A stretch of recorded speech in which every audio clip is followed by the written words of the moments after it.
Okay, good evening. This is Mary Kay DeCoursey, Chair of the Auburn Public Library Board of Trustees, and I'm calling the reorganization meeting to order at 6:35 PM on Wednesday, May 29, 2024. This is an open meeting of the Auburn Public Library Board of Trustees. It is being recorded at the Auburn Public Library Merriam Room. Please note that this meeting is being recorded by Auburn Cablevision. Is anyone recording in this meeting? Anyone else recording? Okay, thank you. The agenda for this meeting was posted at the Auburn Town website on Friday, May 24th, 2024. The first item on the agenda is reorganization. Do I have a nomination for chair? I would nominate Mary DeCoursey for chair. I second. Any other nominations? Okay. Any nominations for any other for chair? Okay. Vice chair, do I have a nomination for vice chair? Do we have to vote on that first one, don't we? Do we? Can we Yeah. do that without? Yeah, we're quorum. Yeah, we're a quorum. Okay, all right, Okay. let's do it. All right, can I have a vote on the motion for vote on Mary DeCoursey for the chair? I'll do a roll call. Matt Toth, Yes. Erica absent, Vera Corain, Yes. Lindsay Baker, Yes. Mary Kay, I'll agree. Do I have and so that's affirmative? Hey, Mary is chair. Thank you. Can I have a nomination for vice chair? Nominate Vera. I would second that. Thank you. Any other nominations? Okay, can we have a vote for Vera for vice chair? Matt Toth? Yes. Erica Breesacker, absent. Vera Corain? Lindsay Baker? Yes. And yes, I'm supportive of that. The next nomination is for clerk. Do I have a nomination for clerk? Going once, going twice. I nominate Erica. Yeah, very often the junior person sort of gets the nomination for clerk. Are you going there? I will politely decline because I am already clerking a different committee in town, and Yes. it's a lot of work. Well, then at least on a temporary basis, I'll nominate Erica. Okay, do I have a second for Erica? I second. And, all right, we'll do a roll. Matt Toth? Yes. Erica, absent for Erica. Vera Crane? Yes. Lindsay Baker? Yes. And I will support that as well. We have another item which is something that we discontinued at one point, but there's interest in bringing it back. Do we have a vote for a treasurer? I nominate Lindsay. Okay. Do I have another nomination or another vote for Lindsay? Or a second. A second? I will second throw my hat in the ring for treasurer. Okay. All right. So I will go back. Matt Toth? Yes. Erica Breesacker, absent. Vera? Yes. Lindsay? Yes. And I will support that as well. So should we nominate? Oh, we did nominate Erica. Okay. So the first, going back to the beginning of the agenda, I will ask to confirm that members of the body that are anticipated to be on the agenda tonight are present. Matt Toth, Yes. Erica Breesacker, absent. Vera Corain, Yes. Lindsay Baker. Yep. I am here, Mary DeCoursey. Town employees participating, when I call your name, please respond in the affirmative. Jean Collins? Present. Very good. And the first item on the agenda that we have is public comment. Do we have public comment from anybody in the room? Yes, sir. Mr. Rafferty.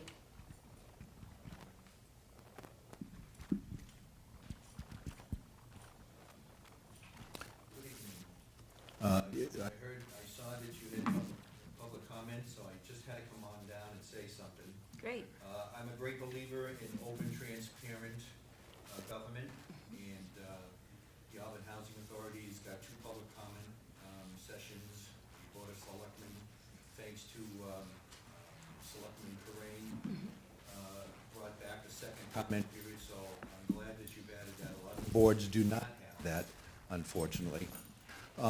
What I wanted to say tonight was, I had some difficulties reserving the Merriam Room, the rooms, for a meeting with a political party.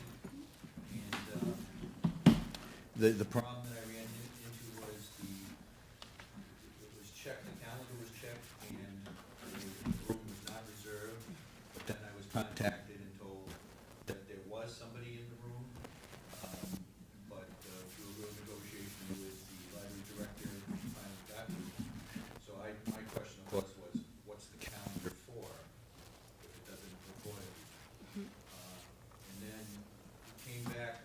recently and tried to get the smaller room and try to reserve it. And I came back like 2.5 weeks before we needed it, because I thought maybe the policy was the same as the Mary version. But I guess it's the history room. I was told, I think I understand what he said, but he said you can't reserve it 2.5 weeks out, you have to wait at least a week before you can reserve it. And I wasn't sure what the logic was behind that, quite frankly. So, all I would ask is that, right now, the city of Worcester has no rooms that organizations can use for whatever reason.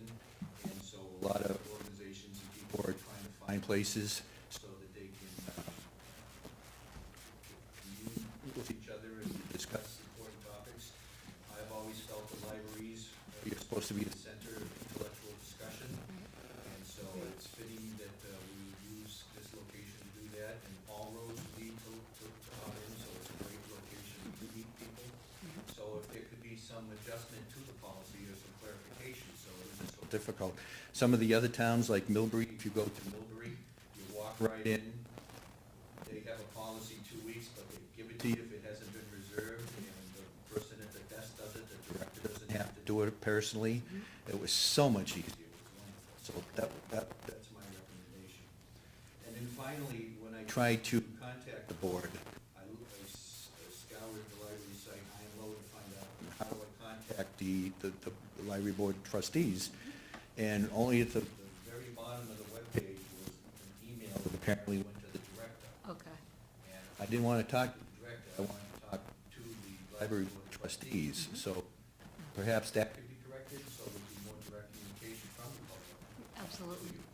But other than that, congratulations Thank on you. your reelection, and congratulations on Todd Corain being the manager of the year. In Thank Worcester, you. yeah. So the two of you are great resources for the town of Auburn. That's all I have. Thank you, So Alan. much. Does anybody else have any comment? Mary? Yes.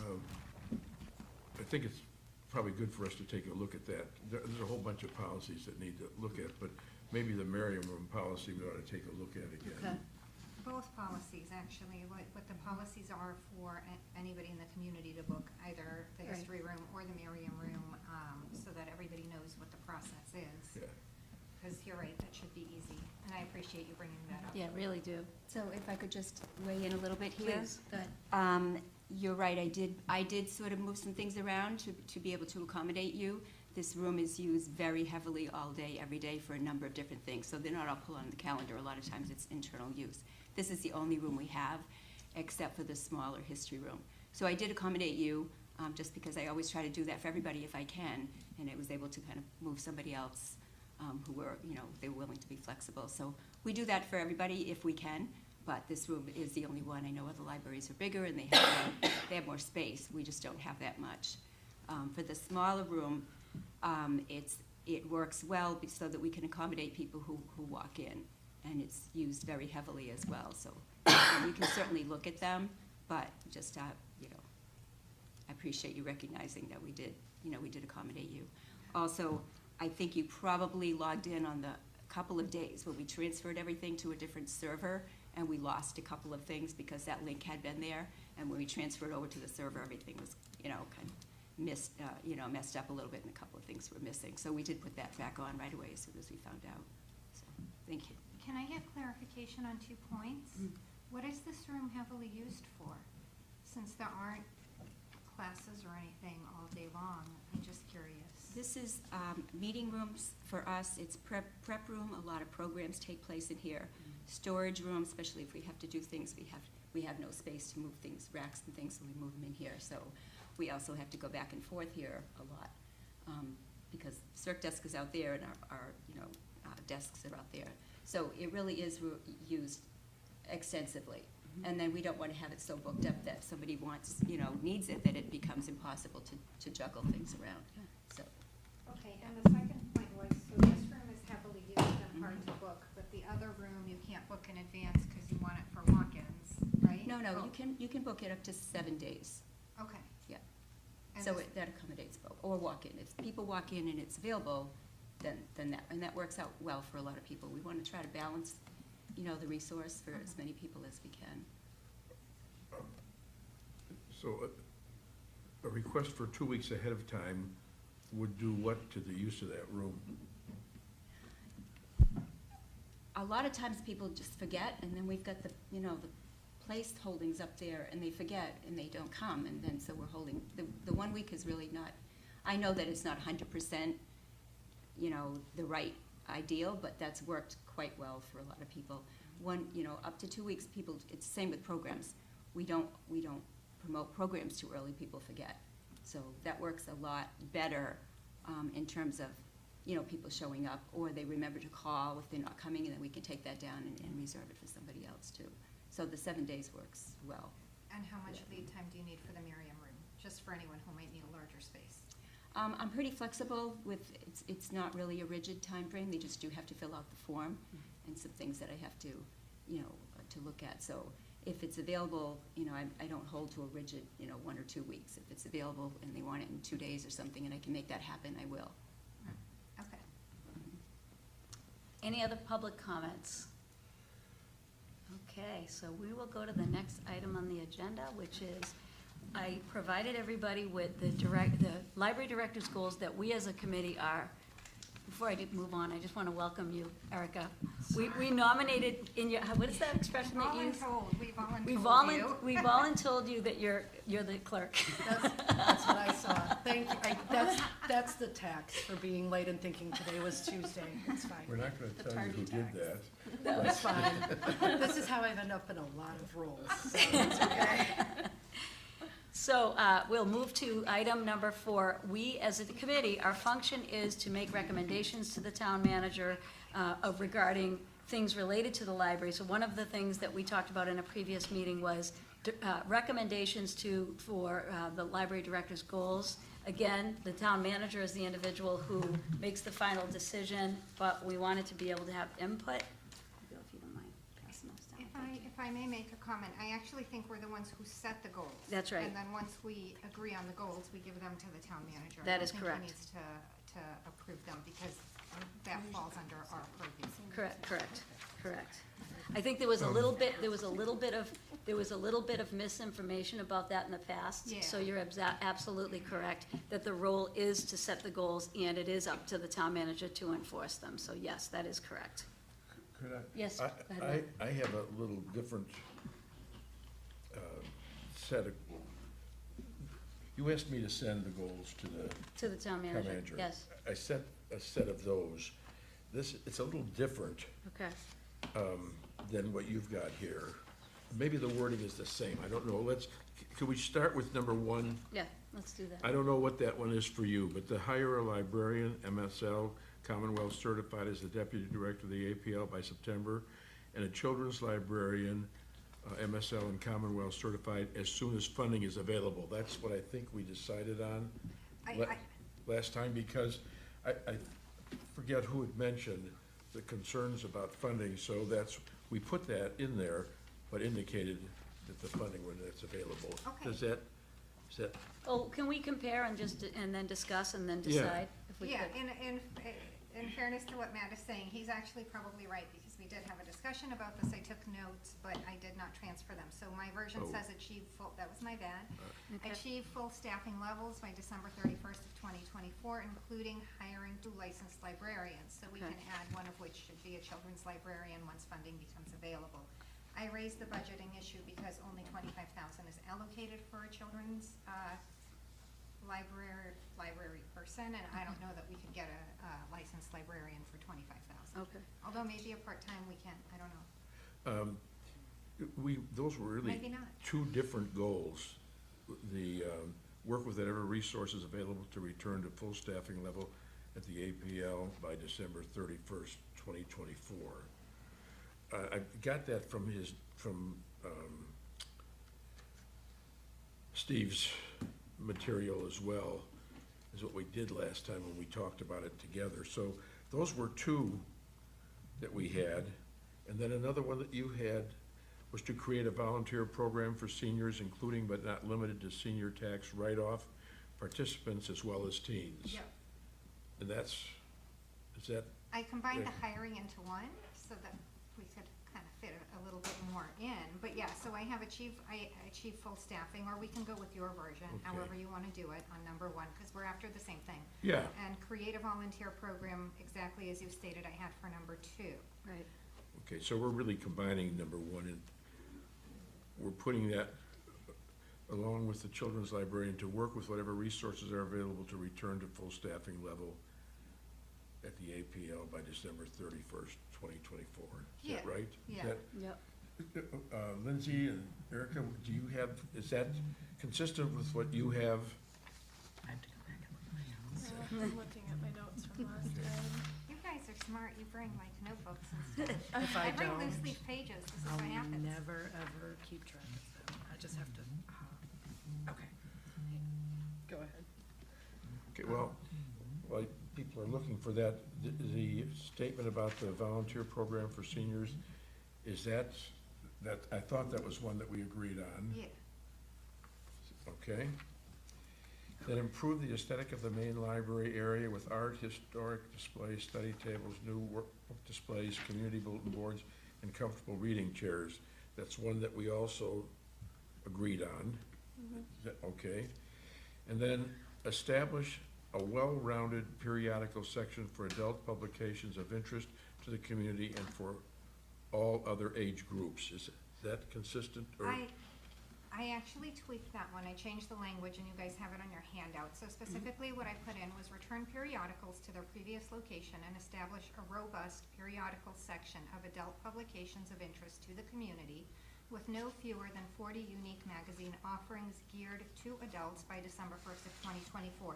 And I would say that that looking at our comparable communities, that still puts us with slightly fewer magazines than they offer to their communities, all of which have a strong community interest. And I feel like we let that slide, but there is a space. The space is still there, presently being used for CDs. I think it would be easy to make the swap, put the rack back in, and reestablish a periodical section, because currently we don't have one, and that is actually in violation of our collections policy, which explicitly states that there should be a periodical section.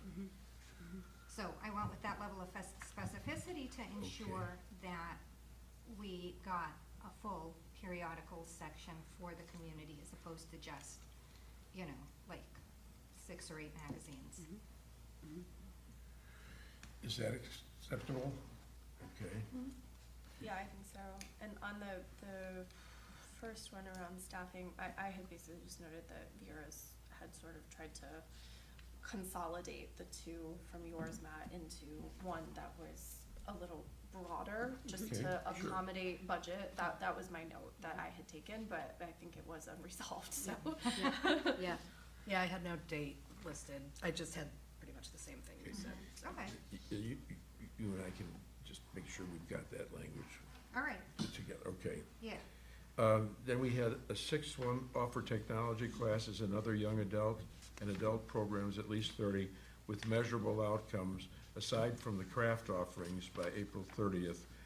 This really gets at something that you've got here about adult programming, but Yeah. maybe it's said in a way that you want to change what we have here and. I had 3 options, right? We have 5 goals, although, all things considered, and in an effort to reestablish adult resources at this library where they seem to have just kind of slid to the side, I have 3 choices, if we like more than one of them. Oh, no, I haven't. You get it? Okay. Landed at my feet. Okay. My clumsiness is, you know, strategic. All right, so, so of my 3 choices, I have 1, create an adult library of things with items of interest to the adult and possibly teen community of Auburn.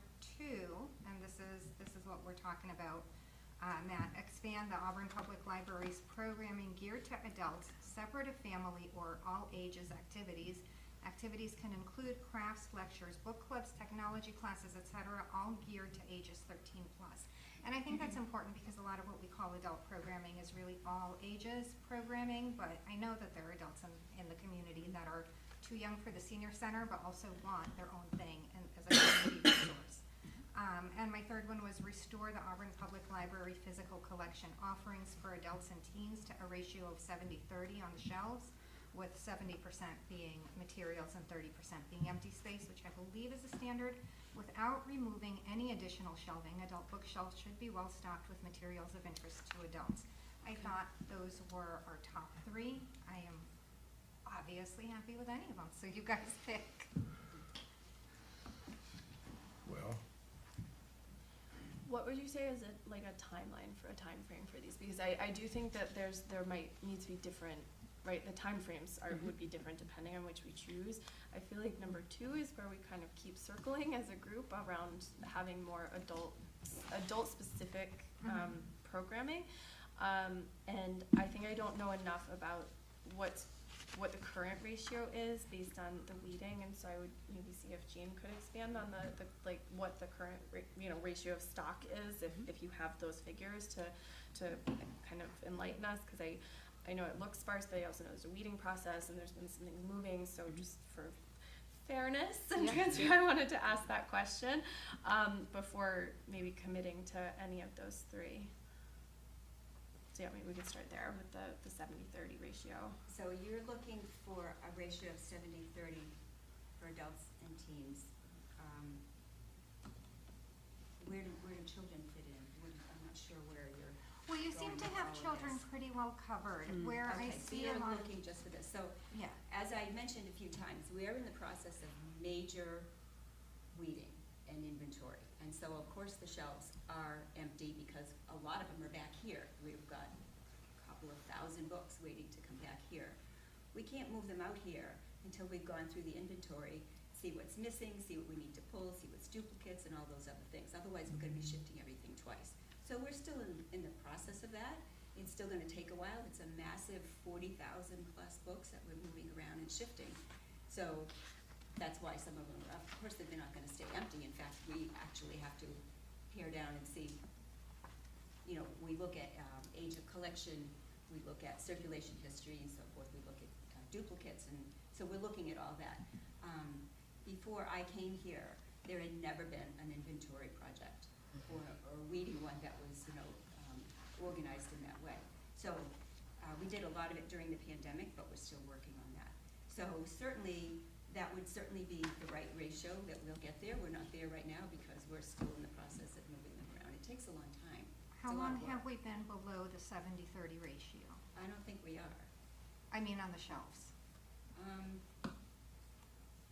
Maybe a month, not that long.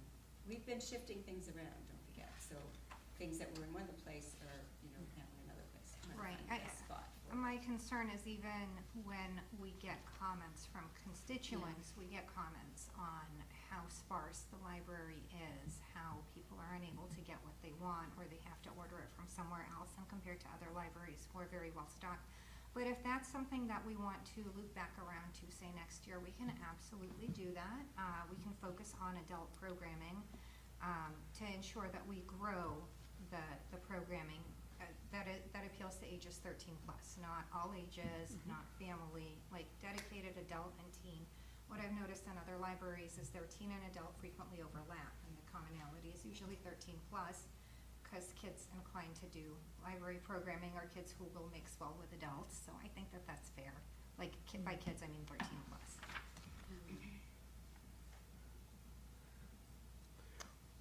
Does anybody have any, I'm sorry? Would you repeat that line in there about the 70-30? What is it? Oh, what I Yeah. put on the reading glasses, okay. What I had was restore the Auburn Public Library physical collection offerings to adults and teens to a ratio of 70-30 on the shelves without removing any additional shelving. Adult bookshelves should be well stocked with materials of interest to adults. Because again, I am concerned about all the empty shelves, all of the material that we seem to not have relative to our other comparable libraries when it comes to adults. The reason I don't focus on kids is because I know the kids section is well stocked. There's been a lot of focus on kids, but the adult programming, materials, periodicals, the whole 9 yards, that has shifted to the wayside, and I think that there is a desire in the community to get that back. And I think Agreed. as a board, Yeah, I Yes. agree. So you have to consider this reciprocity. It's not intended that any library will have, all the books. And in addition, our e-book readership and books on CD, which we have, and a lot of libraries do not have them anymore, or not very many. So the e-books, people are reading a lot more e-books, so resources have to go to e-books as well.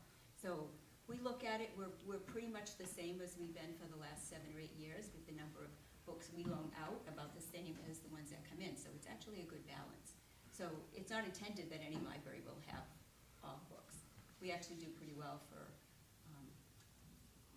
for requests. No, So- this is true, but we're well behind our comparable libraries, and by which comparable I mean almost identical demographics, almost identical population.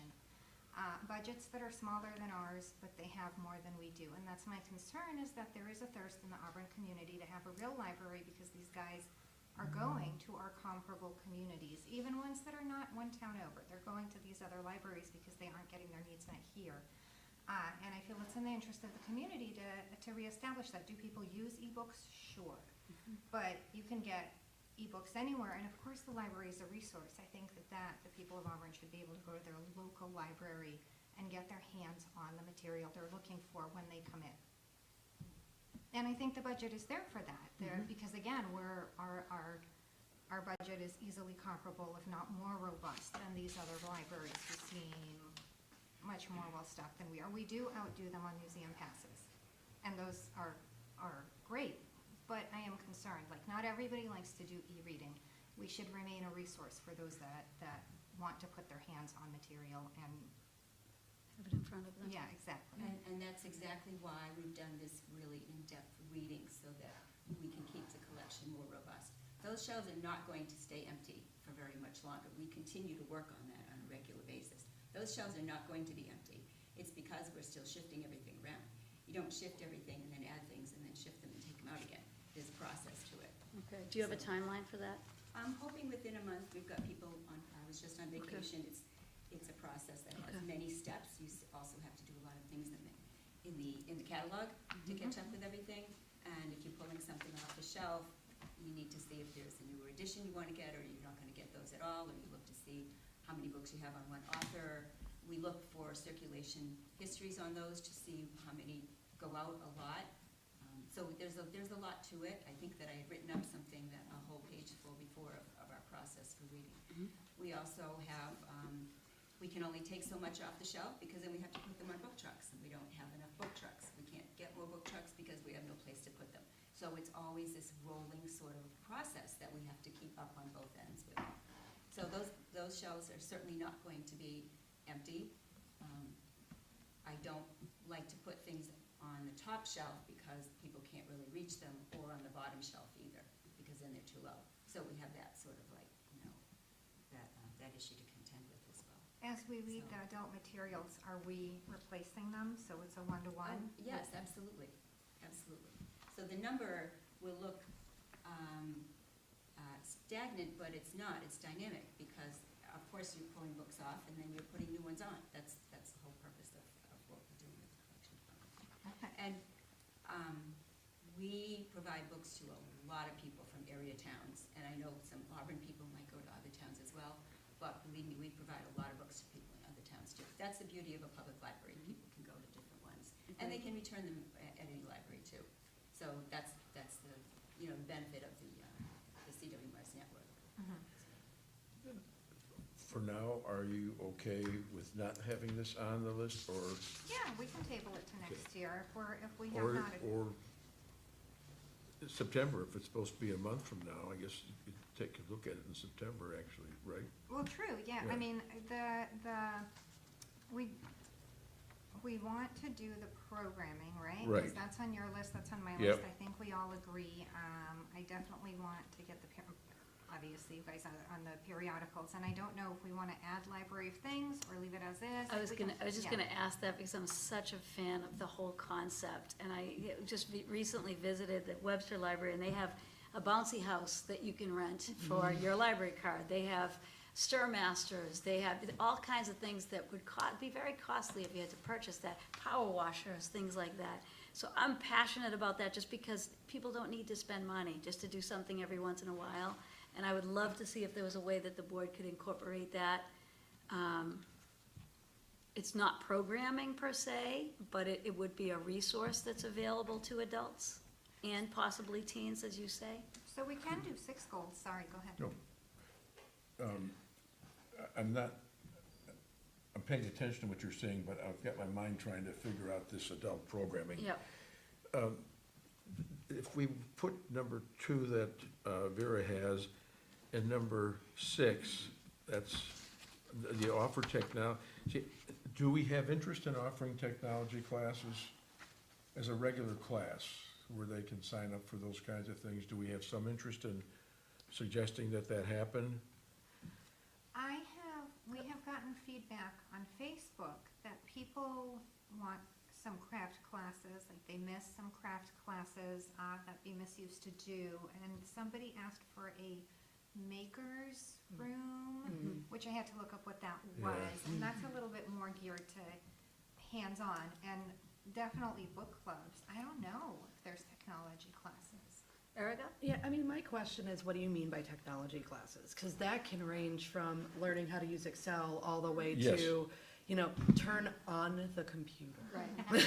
That's right. Which is, Yeah. sort of where I have to start sometimes. But I mean, it's such a wide range of what do we mean by technology classes? Do we have? Technology could be any of, whether it's your iPhone, your iPad, or your computer. Right. Or Android for those of us who Or avoid the it. Android, that's right, same, Yeah. smartphone. Google So- technology. Yeah, Right. and to be Having able to using your have iPhone? some pardon?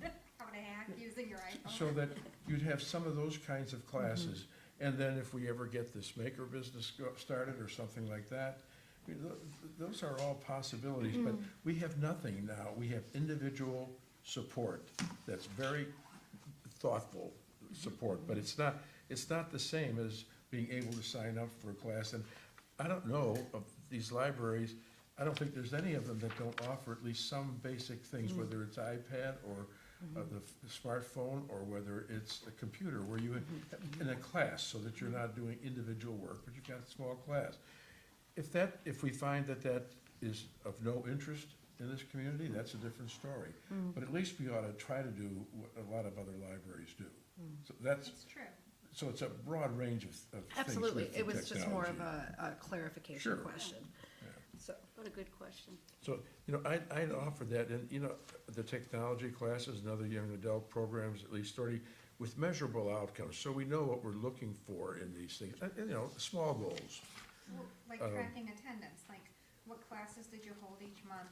How many people attended? Yeah. Like that? No, well, more than that, to what extent they would have met, if you have a class, you've got at least 2 or 3 goals. If you're gonna teach a course in using your iPad, there are some goals that you would have Some in being able objectives, to yeah. do that. Okay. And what you wanna do is to measure whether you've achieved those goals or not. So it's more than just a demographic. Okay. We call that learning targets in K through 12. In other words, what's the goal of the lesson? Was the person who accessed the lesson able to complete or be able to be successful at that? So that's a good point, though. So let's just say, let's use an example, and maybe I'm going the wrong way on this, but let's say when I was stepped out of technology for a little bit when I worked in private school, because the kids were not allowed to access technology because they had been unsafe, and I'll just leave that very vague. When I came back in, it was only 3 years that I wasn't really heavily, using technology. Google just blew up.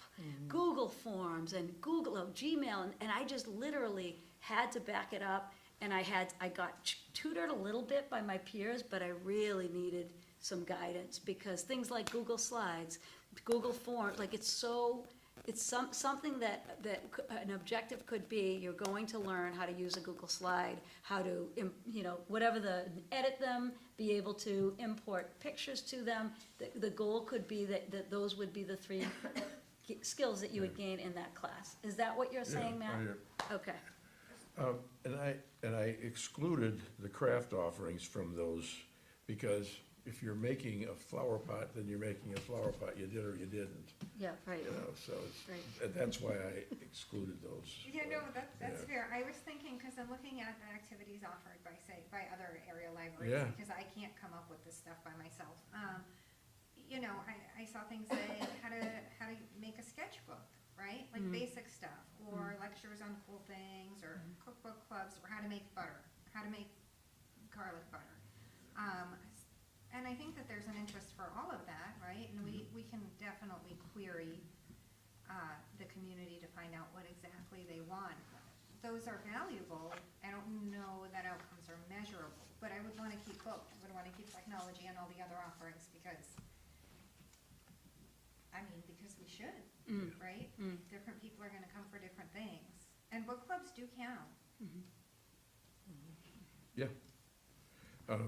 You had down last time, we just, instead of just saying technology classes, increase adult programming, and we can say technology could include, classes, yeah. reading groups, workshops, similar Yeah. to that offered for younger patrons. Right. Yeah. And then with the measurable outcomes. Is that acceptable to people?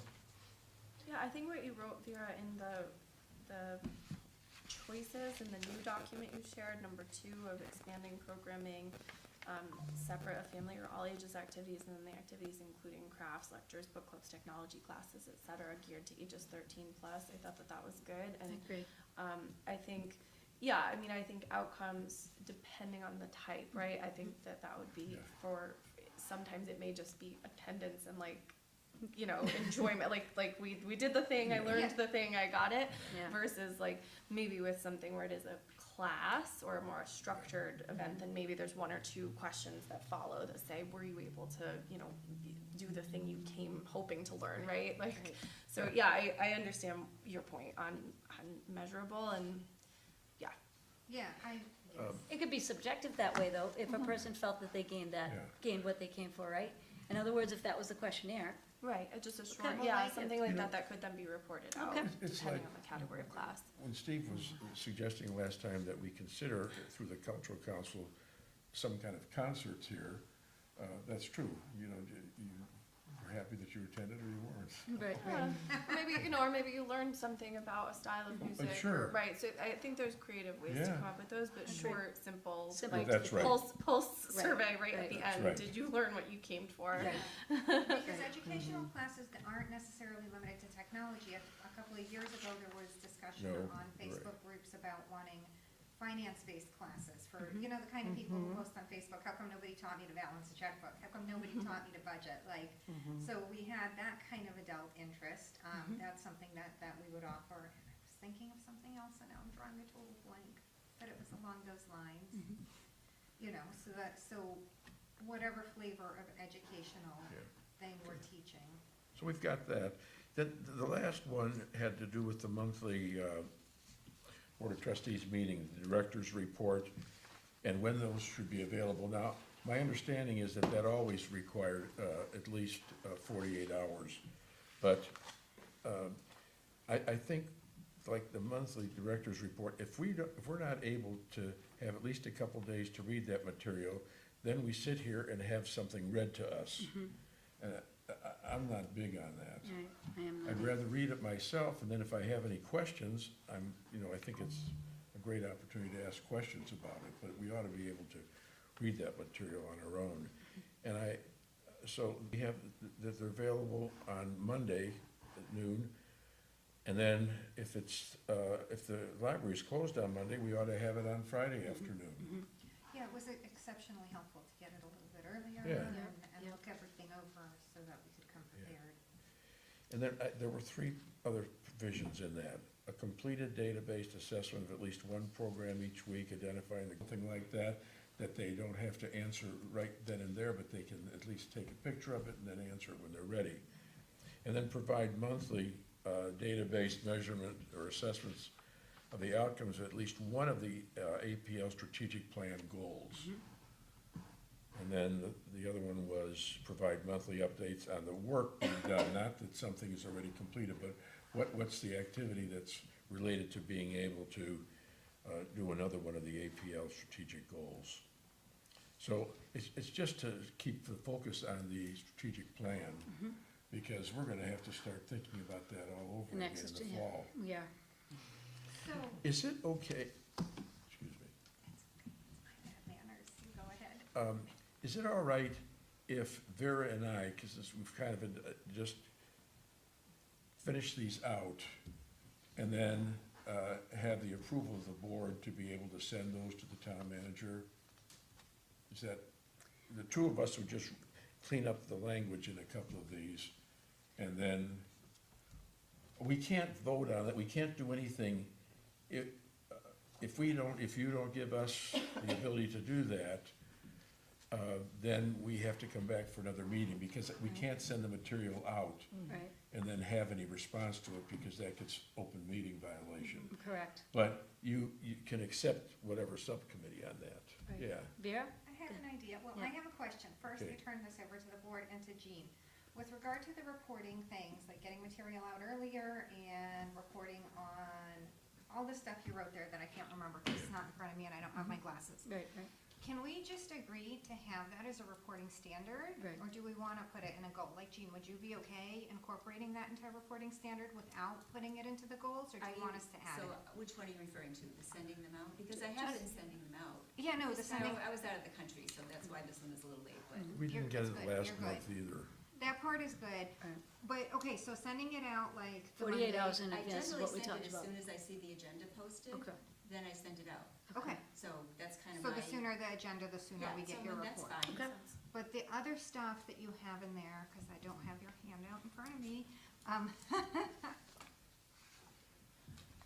a completed, okay, so the 3 points that Matt is looking for is part of the director's report. Completed database assessment of at least one program each week, identifying goals of the program and assessments of measurable outcomes. Whether that is a technology class, a butter making class, or, any of the goals. Doesn't matter, Yeah. Provide monthly 12 database assessment of measurable outcomes from at least one of the APL strategic plan goals. So keep us posted on, Yeah. on the process, on the progress of one of Of the those- goals, Of yep. one of the goals, like, since you're already working towards them. And provide monthly updates on work being done on at least one of the, This is one that's already this is twice. done. No, this is Oh, done. assessments. This is done and this is doing. Oh, So I guess what, to go back to your question, Matt, I really feel like Here. in order for us to vote, we need to be able to be in agreement on what we're voting on. So I think we're looking at one document. Here, let me and- give you this one for the Yeah. last one. Okay. Oh, it's from This yeah, was our Yeah, September 23rd. can we do that? Because I don't feel comfortable voting unless everybody can see and they're in agreement. And even if, sorry, Jean, here you go. well, Um, Here, thank you. So, wait. So the first thing is, for the Thank you. reporting, for the director's report goals, the first question is, really, do we wanna put it as our goals for the library director document? Or do we wanna just come to an agreement that these things will be included in the director's report and leave the goals separate? That can be two separate issues, and that's okay if Gina's on board and we're on board, right? And we can clarify, we can work out the language then to say, like, here's actually what we mean by that. Like, tell us about work you did on a strategic plan goal, or work you're doing, or work you're doing, so that all of our needs are being met. And then separately of that, look at goals, or do we feel it's important to include the reporting metric? I would say that, so I think I'm also getting a little confused because we had talked at the we didn't get a chance to talk at the last meeting about, some of the prompts for reporting on the strategic plan that we had worked on with Yeah, Steve and the previously. subcommittee. And so I think we still haven't circled back to those. And I think we had also started to dance around the idea of having strategic plan reporting on a less frequent but more robust basis. So I think maybe we need to circle back on that in terms of reporting standard, just I'm to at a loss as always. clarify. There you go. And so I think, to me, I would lean toward not putting the reporting standards as a goal, but I mean, I think that the director's report is, I think the timing of it seems like we're all on the same page. We agree, if, 2 you know, days in timed advance. with Yep. timed with the agenda a couple days in advance. So that one seems pretty straightforward. And then, I think I question, because we had also been talking about having separate strategic plan reporting that would be a little more robust, database, yeah, like, you know, so I'm just not sure where that, I don't wanna duplicate no, effort. you know what, and you guys had already Well worked on that material. Right. So, and I don't really know the outcome of that, you're right. We don't have one, we just kinda shared it No, at the but you last had meeting we some had. ideas about Yeah, that, yeah. yes, yeah. So- I'm fine with this. Yeah, Let's- okay. So- I was in We'll hold favor. it.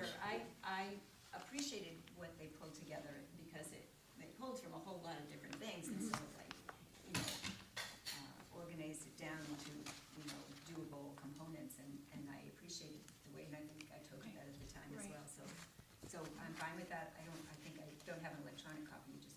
Yeah, I need to circulate an electronic copy, and we still need to agree on those because we didn't have a chance to review them in depth, so maybe that's an action item for a next meeting. You know, that's Can not. I just interrupt? Sure. I think I'm very linear, so like, I think what I'd be really pleased in order to be able to move this forward as the chair is if we could go through Vera's documents, Matt's documents, and yay or nay them. I don't mean vote, but I mean agree or not agree, and then we would be able to vote. Yes, go ahead, what were you gonna say? I was gonna say, if we can get a vote on the goals so that we can move them along to, Yeah. to the town manager so that he can move forward with them, Yeah. I think that would be excellent. Cause I think honestly, you and I are in agreement Yeah. on our proposed goals, just a couple of the little bit of the wording, but. It's, the only wording is on that, adult programming classes, and as far as I'm concerned, what you've got here, expand the APL's programming geared to adults, separate of family or all ages activities. Activities include, crafts, lectures, book clubs, technology classes, et cetera, geared to age 3. And the only thing, the only thing I would like to do is Yeah. to say, that there should be at least 30 of those with measurable outcomes aside from the craft offerings by the end of the, you know, April 2025. Okay. So that's not, that's really taking what you've got here and everything, we've agreed on one, the combining of the first 2 items and then volunteer programs and aesthetic, we've done all that, and the periodicals, so we're in good shape with that. And you know, I think that's important enough with these, the material that you guys have done on tactics, that we ought to think about a July 9th meeting. It's a Wednesday after, After, 4th of July. so let me just synthesize for a But I second. mean, at least, because that is important, right? That- Can I? I wanna just back up for 1 second. I just Sure. wanna make sure that people feel comfortable, like, my question would be, if we went through these and agree or disagree, if you wanna X out one, we X out one, then I can move to vote on it. Yes. And then we'd be able to move forward, because I was hoping that we would have that done by this meeting, so then we could talk about what next steps are. So does the board, is the board comfortable or uncomfortable with any specific goals on these? Otherwise, we could vote on them. Can I? Yeah, can go I- ahead. Okay. Question 2 shall now be phrased. Yep. And you all are welcome to tweak it, because question 2 is gonna Okay. end up being our 5th goal. Okay. Yeah. Expand the APL's programming to at least 30 per year with measurable outcomes. Okay, You guys can add either where appropriate or Yeah. for educational programs. I don't care which one we choose, but I wrote where appropriate, because Okay. I'm that kind of geek.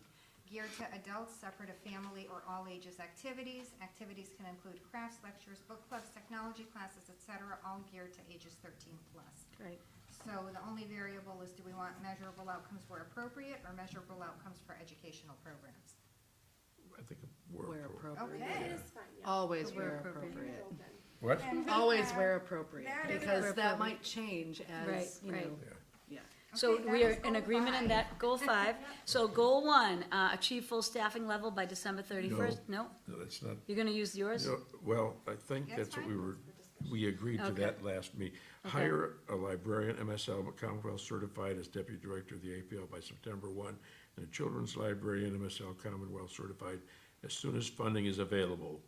And period, work with whatever resources available to return full staffing levels at the Oh, APL I see, okay. by December 31st, 2024. I like it. That combines everything that you've had and what I've had. It's Do we into agree? one goal. Do we agree? Just wanna make sure we're all on the same page. Okay. Just to clarify, so that's by December 31st, so what it says in Vera's goal, but combining just sort of the, when budget is available and That's for under the children's. Licensed librarian when budget Got it. available. When okay. Licensed Yeah. deputy Yep. librarian and full staff by December 31st. Okay. But he said it better than that, so. So are we in agreement for that one, number 1? Yes. Yes. And which one are we going with, guys? Are we, Create a volunteer program for seniors. Vera's number 2, Yeah, okay? including but not limited to senior tax write-off participants as well as teens. Yes? Yes. Okay, excellent. Now, which one of the number 3s, being returning to periodicals, or Wait, which wait, is, Can I Yep. amend that teens Yep. / college students, because I forgot, and I don't know who comes here for credit volunteer hours, but I Okay. didn't mean to leave anyone out. okay, young adults, we could say too. Okay, And the college students, teens Okay. includes high school, so if you want to add the college, okay. there might be somebody interested in library work that can do an internship even, who knows? So we're in agreement on Matt's number 1, Vera's number 2, and next for number 3? Improve the aesthetic, Of the main library area with art history displays, study tables, new book displays, local author displays, community bulletin boards, and reading chairs. comfortable reading Agreed. chairs. Comfortable reading chairs. My only question on 2 and 3 is timeline. I Okay, didn't put one because Yeah. these are goals for this is for the year, and in a year we'll set new goals. So Okay. by definition, we could it do, would we be could great if set we could goals finish though. them by the, I don't wanna like say everything has to be by December 31st, because Right. that's mean. Yeah. Right. Okay, no, that's a helpful clarification. I'm Okay. comfortable moving forward without putting specific dates Okay. certain. I just wanted to make sure we understood the time frame we were talking about. Okay, cause yeah, there's a metric for measuring, with like a mid-year check-in, so by definition, things should be done by the end of that. Okay. And Then return periodicals to their previous location and establish a robust periodical section of adult publications of interest to the community with no fewer than 40 unique magazine offerings geared to adults by December 1st of 2024. Yes? I agree with that. Agreed. Okay, We are happy to help. And then number periodical 5, titles, because we're already getting Facebook feedback on If- what I want to see.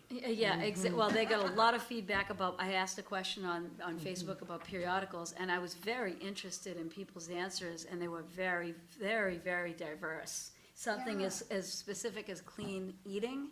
I know people talked about online, but they also talked about very specific magazines that I'd never heard of, but they would like access to them at their local library. So that was neat. And it encouraged me because I think I'm going to use that a lot more for asking questions out to the community and getting feedback. So number 5, we are in agreement, yes, that number 2 that was offered, which is expand the APL's programming geared for adults separate of family of all, or all ages, activities. Activities can include crafts, lectures, book clubs, technology classes, et cetera, all geared toward ages 13 plus, and as far as assessing that where it's appropriate. Yeah, with the she's got- addition of the language to at Yeah. least 30 per year with I'll measurable copy that outcomes where down. appropriate. Yeah. Okay. And we're in agreement? yeah, All right, are we ready to vote? So would anyone like to hear my opinions? Yes. Yes, please, of course. Okay, so we're on the same page with some of these, I'm happy to say. Especially, I did appreciate the suggestion about the Google classes. And you're right, we do a lot of walk-in technology because those people need real-time, real help at that time. And they really don't wanna come back for a class, they need help then. And sometimes they're there for hours and we go over every 10 or 20 minutes and help. That's really what they need. If they need more, we encourage them to make an appointment and they come in, and then we can set aside the time they need.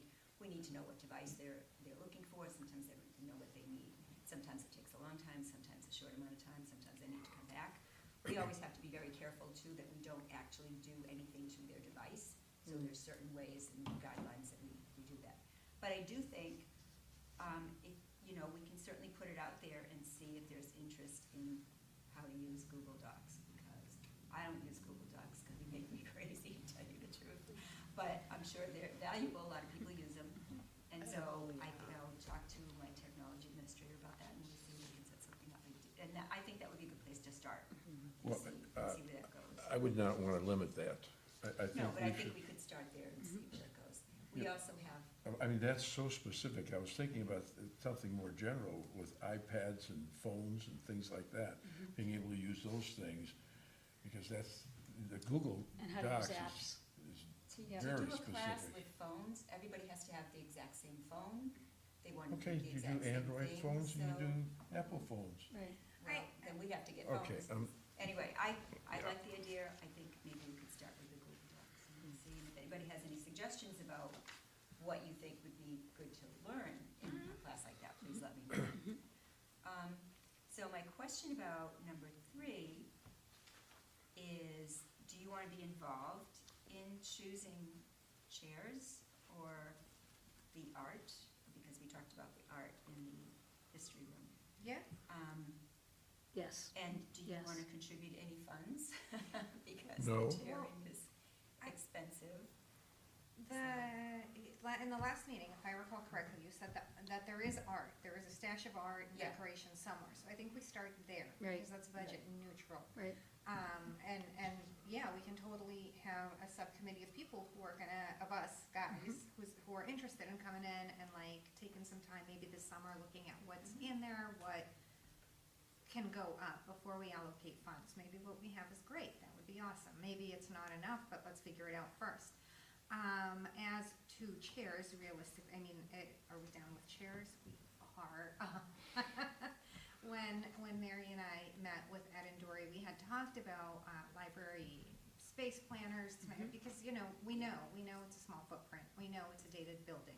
We know that options are limited, but we've seen what can be done with such a small space, right? Right. So, before we obligate funds to chairs, let's see where that goes, because this could just be a greater, wonderful thing. Yeah, I think too that we might want to, we'll be having some more meetings about the sunroom, see where that's going before we allocate everything, because we want to see how that was really going to be the comfortable chair seating reading place. Also a place to put local author materials, like that really opens up, and rolling magazine racks and, a bunch of things. So that was all, that was kind of already in the queue. Maybe we can get a better idea in the next couple of months about when all of that might happen. Because when that does happen, we need sort of a pathway to the entryway, so some of these things are gonna have to move as well. They'd probably be shifted into the other room, but to spend a lot of time on a design when we're gonna have additional space and then kind of reduce. And I have actually looked into some of those with the, with the designs, just to look to see what the options are. We Yeah, don't have so- great space. so But we can- certainly it's not comfortable. I totally agree with that. Yeah, we can start with the art, because we have it. If we decide there could be better art, then we go from there, right? The subcommittee can report back and say, no. But, or select the art, and then we can figure it out. My understanding is that the sunroom is possibly a few years out, so in the meantime, we work with what we got. Again, I am all good with comfy chairs. Well, we have to do something. You talk about the general aesthetic, and I guess Yeah, we have to figure out some way to make it look like a joyful place that it ought to feel like, and I think that's important. Can I add one thing to what Vera said? We also got feedback from artists, local artists and photographers, that they would love to be able to utilize space to be able to display their art. And they felt that the walls here are pretty, plain, and it would be a perfect opportunity to use that space. So again, it wouldn't be buying anything, it wouldn't be spending money, but rather allowing somebody, an audience, to be able to see, to be able to advertise their work. We've done that. Yeah. We've had it. Yeah, I remember you for had a few years ago, yeah. We had some, so, yeah. Photography, I remember about 5 years ago in here. We swapped them out. Mary, Yes. this might be a very good time to talk about the fact that what we really need, we were not involved in any of the decision-making about the expansion of that library. And I think it's time to call on a library planner, Yeah, someone who can really help us do something with this space. right, It just, right. right now, there just isn't any. Right, It's Vera just- brought that up it's- to the town manager, that, and again, it's specifically to be able to assess the space, to look at the space, to kind of give a sort of an advisory about how to use that space. See, I would Yeah. hope that you wouldn't do anything right now without a library planner, even trying to figure out how to manage the space that's been taken up, and be able to use things for at least a couple of years before we ever get that expansion built. But I don't know whether we need to, that's for a conversation. You've said that you've talked to the town manager. I guess maybe that's a follow-up conversation with the town manager. about being able to find the resources to be able to do the library plan, or to be able to come in and have more than sort of a few people coming in and just having ideas about it, but people who actually have great expertise in Yeah. library planning, Yes. coming in and doing it. That's what these other places have done that you've Right. gone to. Right, exactly, and the Yeah. idea is we have such a small footprint, but it is possible to maximize it and make it aesthetically pleasing and make it comfortable. And that is a bigger project, so in the interim, we don't wanna put it on pause and just stay in limbo, right? Let's use the art we have, or the art that local artists wanna contribute, or like Absolutely. the plants, yay to the plant out there, you know, and attractive displays, or, you know, make seating comfortable, right? Like right now, people are kind of clustered on top of each other, but if you're an introvert that hangs out in the library, this is gonna be a place that you wouldn't wanna sit because you're an introvert, right? So I'm just thinking, for the now, let's take what we've got, let's Yep. take what's in storage, Agreed. let's make it pretty and comfortable to the best of our ability, while we wait for the planner to come in and talk about what can be done. I think because, given where the budget is, it's just not realistic that we're gonna buy a new building, or that we're gonna, like, massively expand, so let's maximize what we got. Did you have more did you have more, I think you were on number 3. Well, That was I'm this sort of one. jumping around a little Okay, bit, that's because I don't fine. know if I'm looking at the same ones as everybody else. Yeah.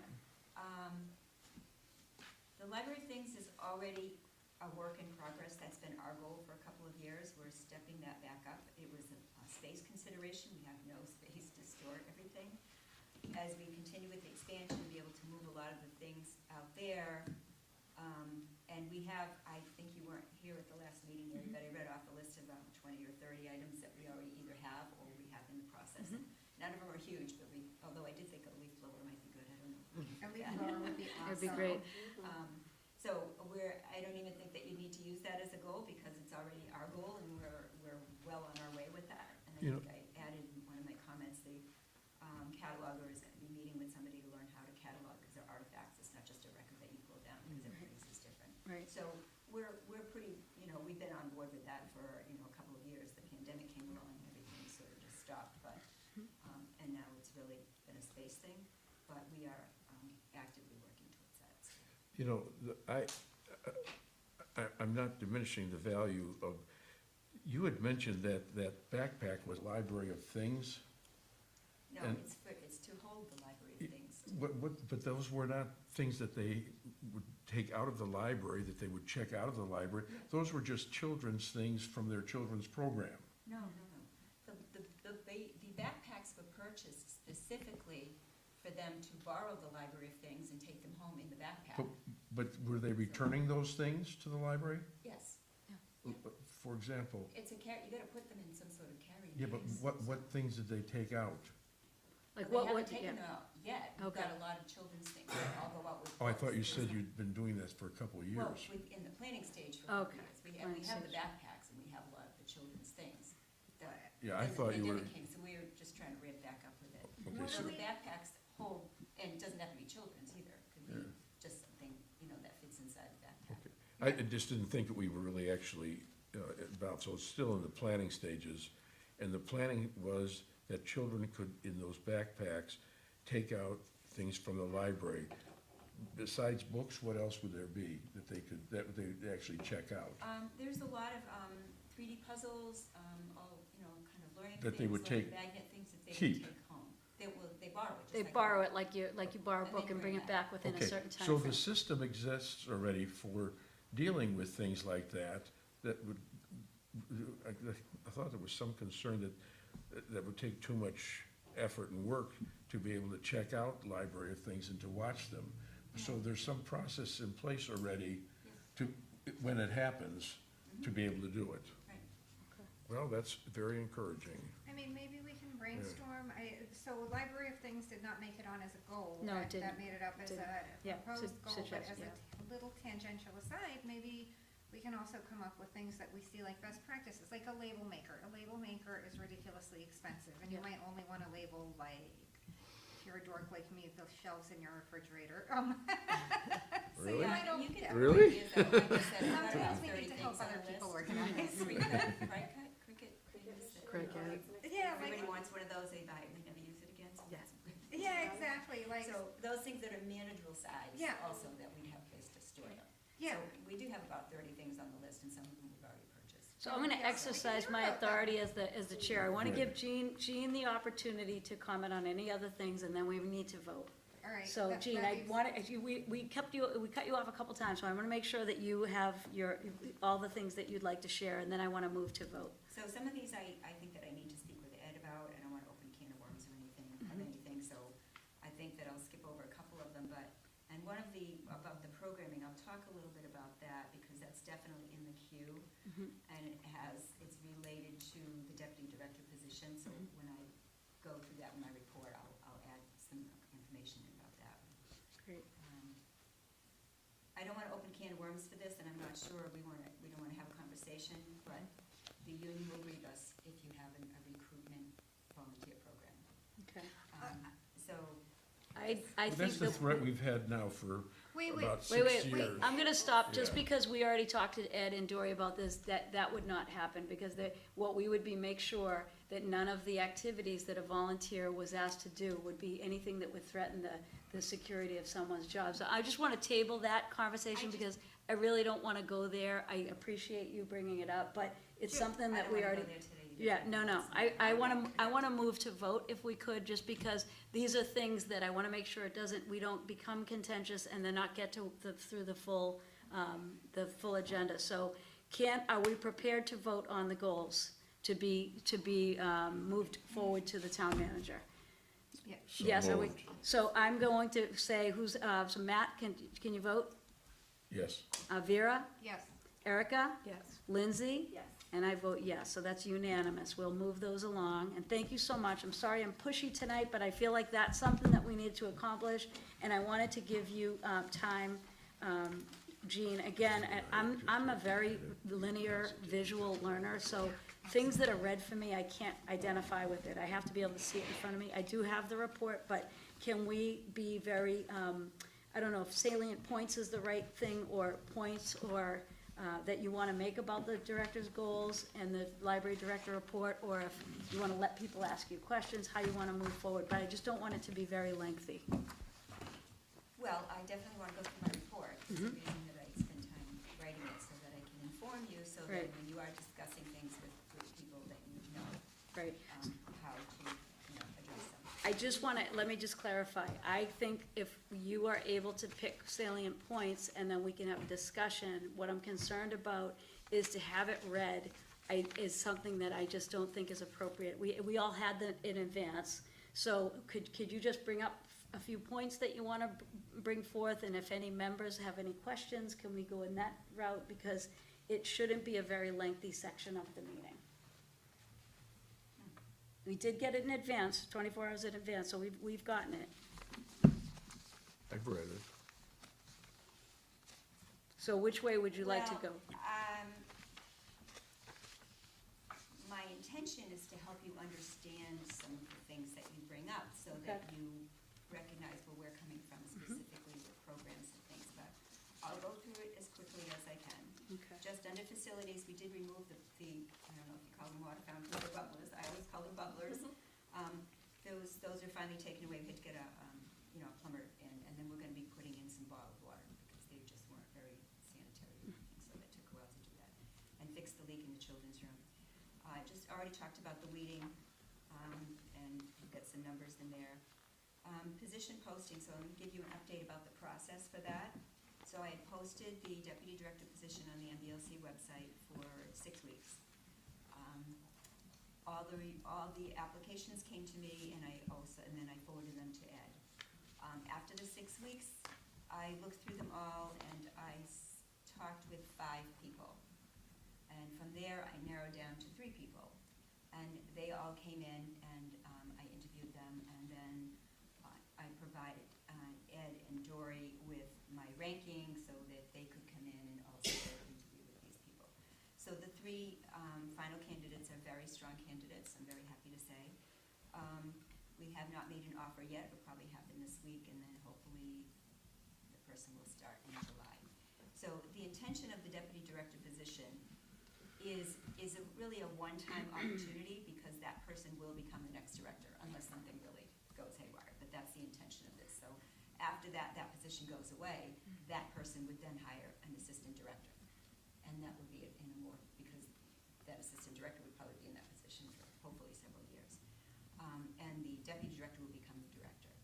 So for this next year, that position it's not intended to be like project-based necessarily.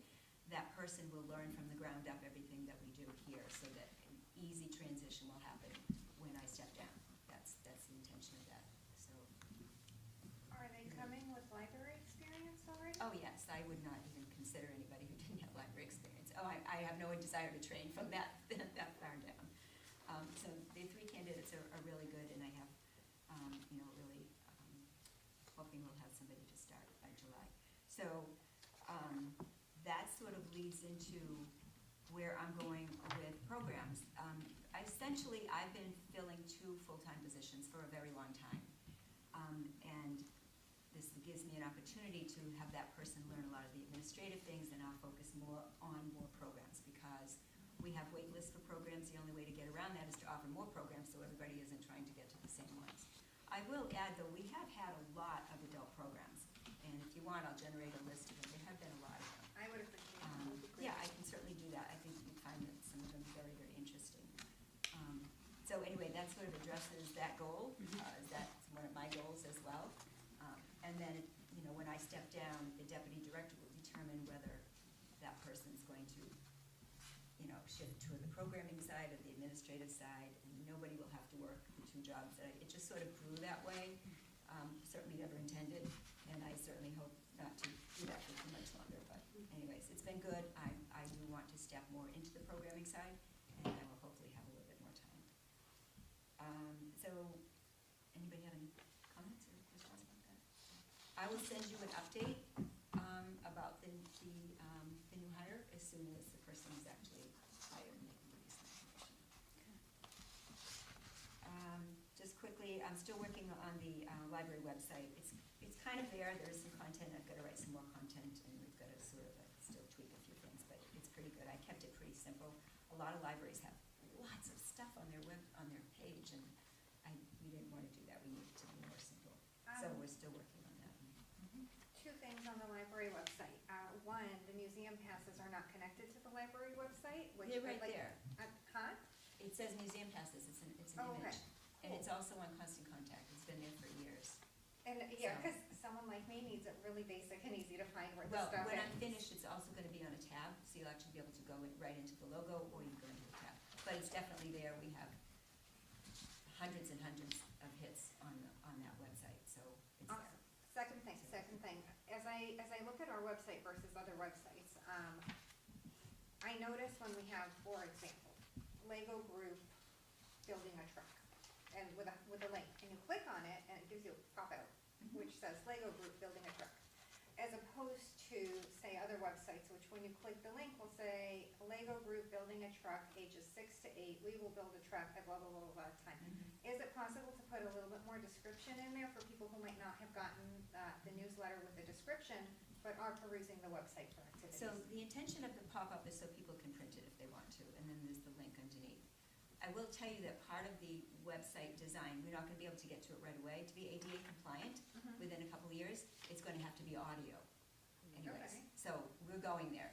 For now, we have the images, and people call us if they have information, if they have questions. Oh, Is that what you were asking? I just figured, so when you click the hot link, it gives you the pop-up, and you can obviously, and I am not tech savvy, so bear with me, I don't know if our website has the capability. But when the words entered in, right, in the pop-up, like Lego Club building a truck, there's usually a little description, giving a little bit more information, like the age, the activity, something for the end user beyond the title, and if that's, I wonder if that's physically possible, because I know when you guys push your like email announcements, there's a lot of stuff in there. So I wonder if we can just throw a couple of sentences on the website when it comes to classes or activities for somebody who might not know, what are the age groups, or who is this best geared for, or what does it mean, a Lego truck? Because like, I'm not from around here and I've never seen a Lego before, you know what I mean?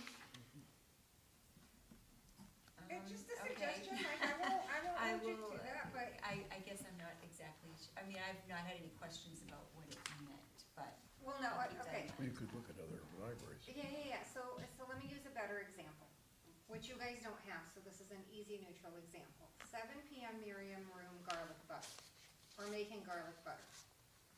And then you click on it and it will say, 7 PM Miriam Room making garlic butter. We will share a recipe and mix up our, garlic and butter and show you how to make butter sticks.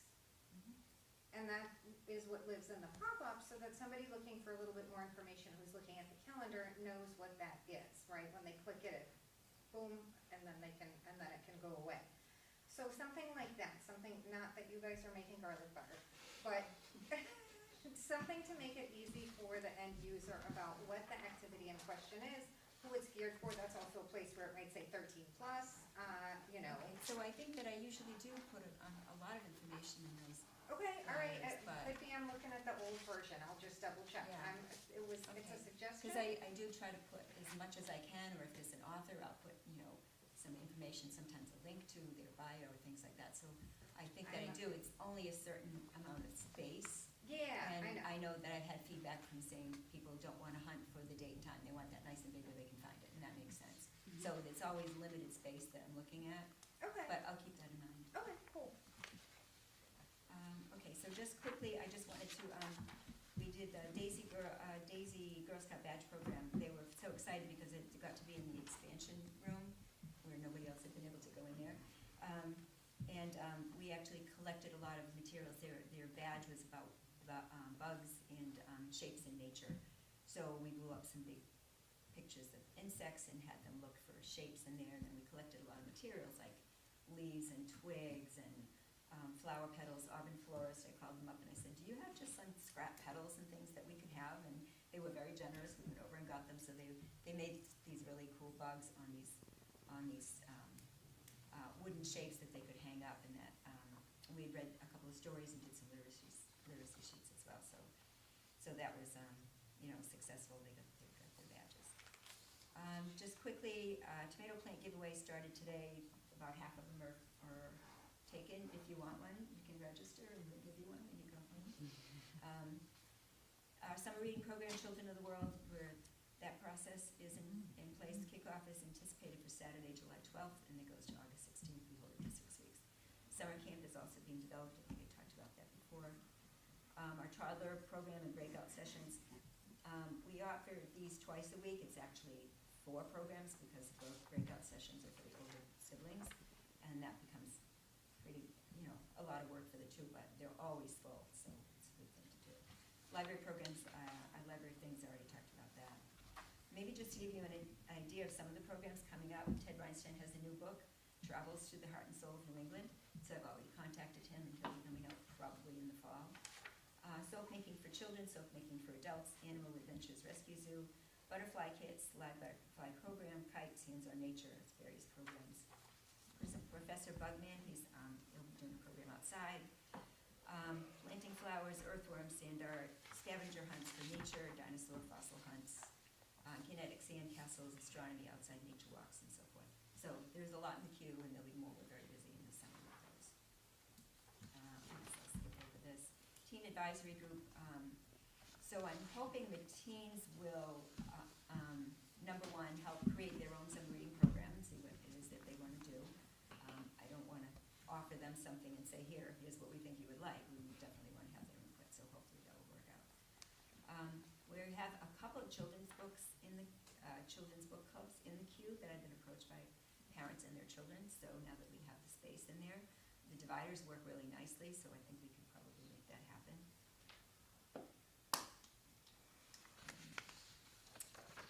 This is one of a new initiative that we're doing this year. We've done a lot of things with Auburn Youth and Family Services before, but this year we're doing a collaborative summer-long gardening program. So it's going to be for ages about 7 to 12. It will be all summer long, so they're going to get a gardening kit. They have to commit to, planting and, coming to the programs. We'll have 4 to 6 programs here in the library, having to do with different things, earthworms, water conservation, how things grow, all those kinds of things. And then there are raised bed gardens over at Auburn Youth and Family Services. So they're actually going to go over there and weed the gardens and plant things and hopefully work with the teens as well. So there's kind of an engagement there. They'll they'll also learn about community service because they have a food bank there, and that's where the food's gonna go. So, Sally and I are working together on that, and I think that would be really, really fun in that side. So hopefully they'll be able to come to most of them, they won't have, nobody will be able to come to all of them. Also another gathering, just a quick thing about our museum passes, because I think that when you see a number, it looks like one thing, but our museum passes we're extremely busy in the summer, up to 15 or 20 a day. And all these passes are different. We have 47. Some are seasonal, some cost different according to the time of year. Sometimes they admit one person, sometimes, buy one, get one free, sometimes two people. Some of them have coded entries. Sometimes it's 2 entries per pass, or a full entry. Sometimes it's just a little bit off. Sometimes it's under 3 free, different amount for senior citizens. Some have to be library stamped. Some are 1 per household. And some have to be returned, some don't have to be returned. Some are day specific, some are date specific. Sometimes library, we only have 1 pass to someplace. Sometimes we have 4 or 5 or 7. Sometimes they have to code and call ahead now to use the pass, which I think people find that very irritating, and I don't blame them, because they have to get the pass and an entry time at the place they want to visit at the same time, and sometimes that's kind of hard to manage. So anyways, overall, we have really any problems at all with them being returned. Oops, sorry. and having them.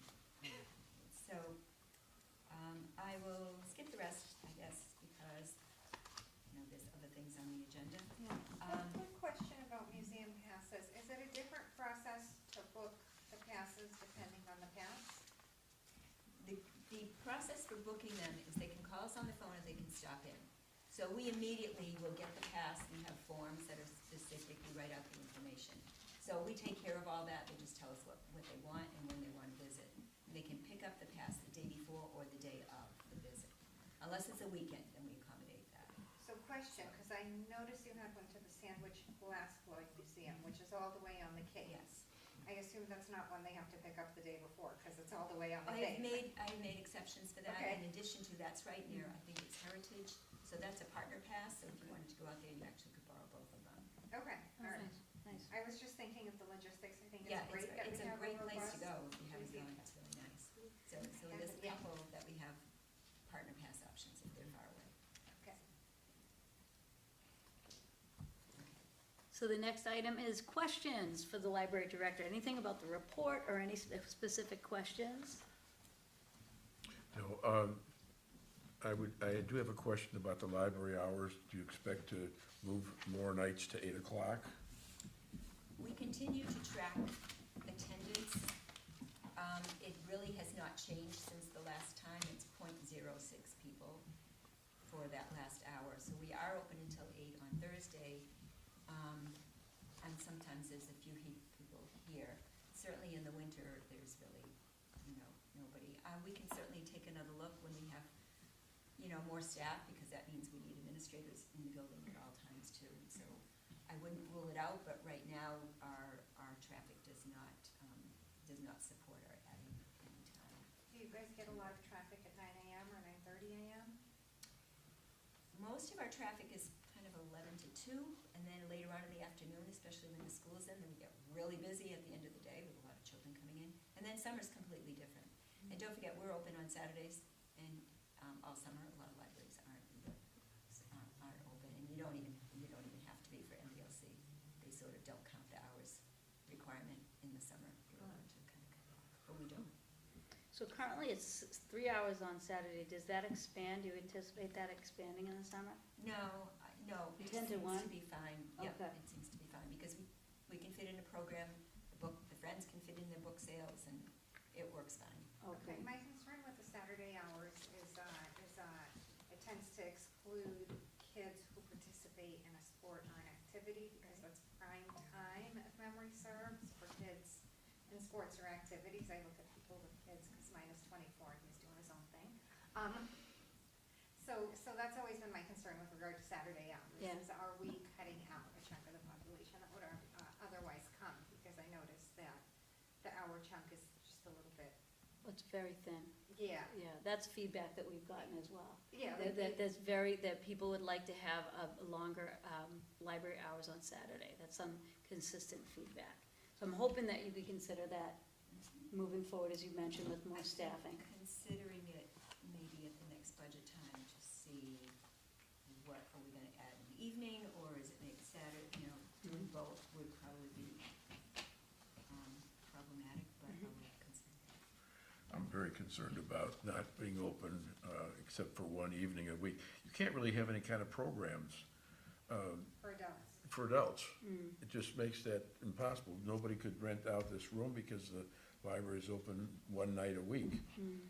And it seems that we ought to be encouraging the use of this room, we ought to be encouraging the adult programming, and unless we're willing to make some changes, and I don't know whether we can make a policy on that or not, I suppose we'll have to check with that. Where we can have some more hours, just not one night a week that's open till 8.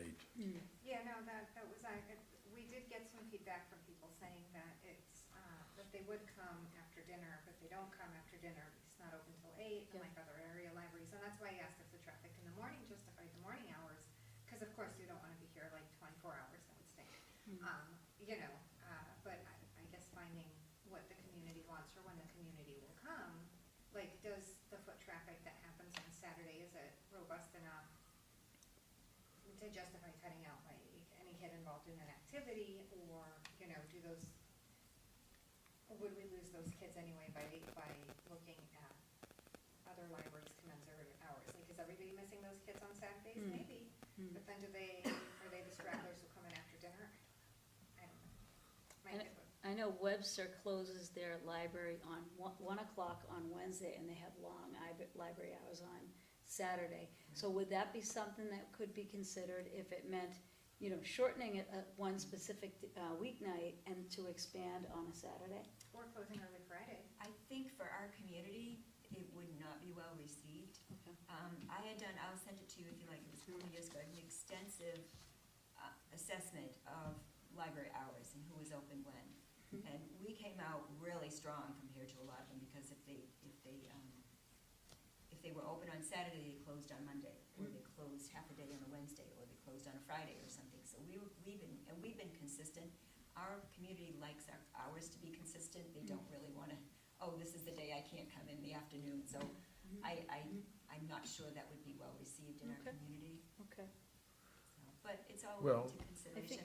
You have to consider, I don't wanna make rules that I'm not gonna be here for. I have to Right. make sure that we're, Right. taking the next director, into consideration and not, set up for things that might be difficult to implement. That's Well- where a survey could be really effective though, because again, things change. There's times when there is more of a demand in a community, and then there's times when that might change. So I think we had talked years ago when I first started about quarterly surveys out to the community to find out how we're doing.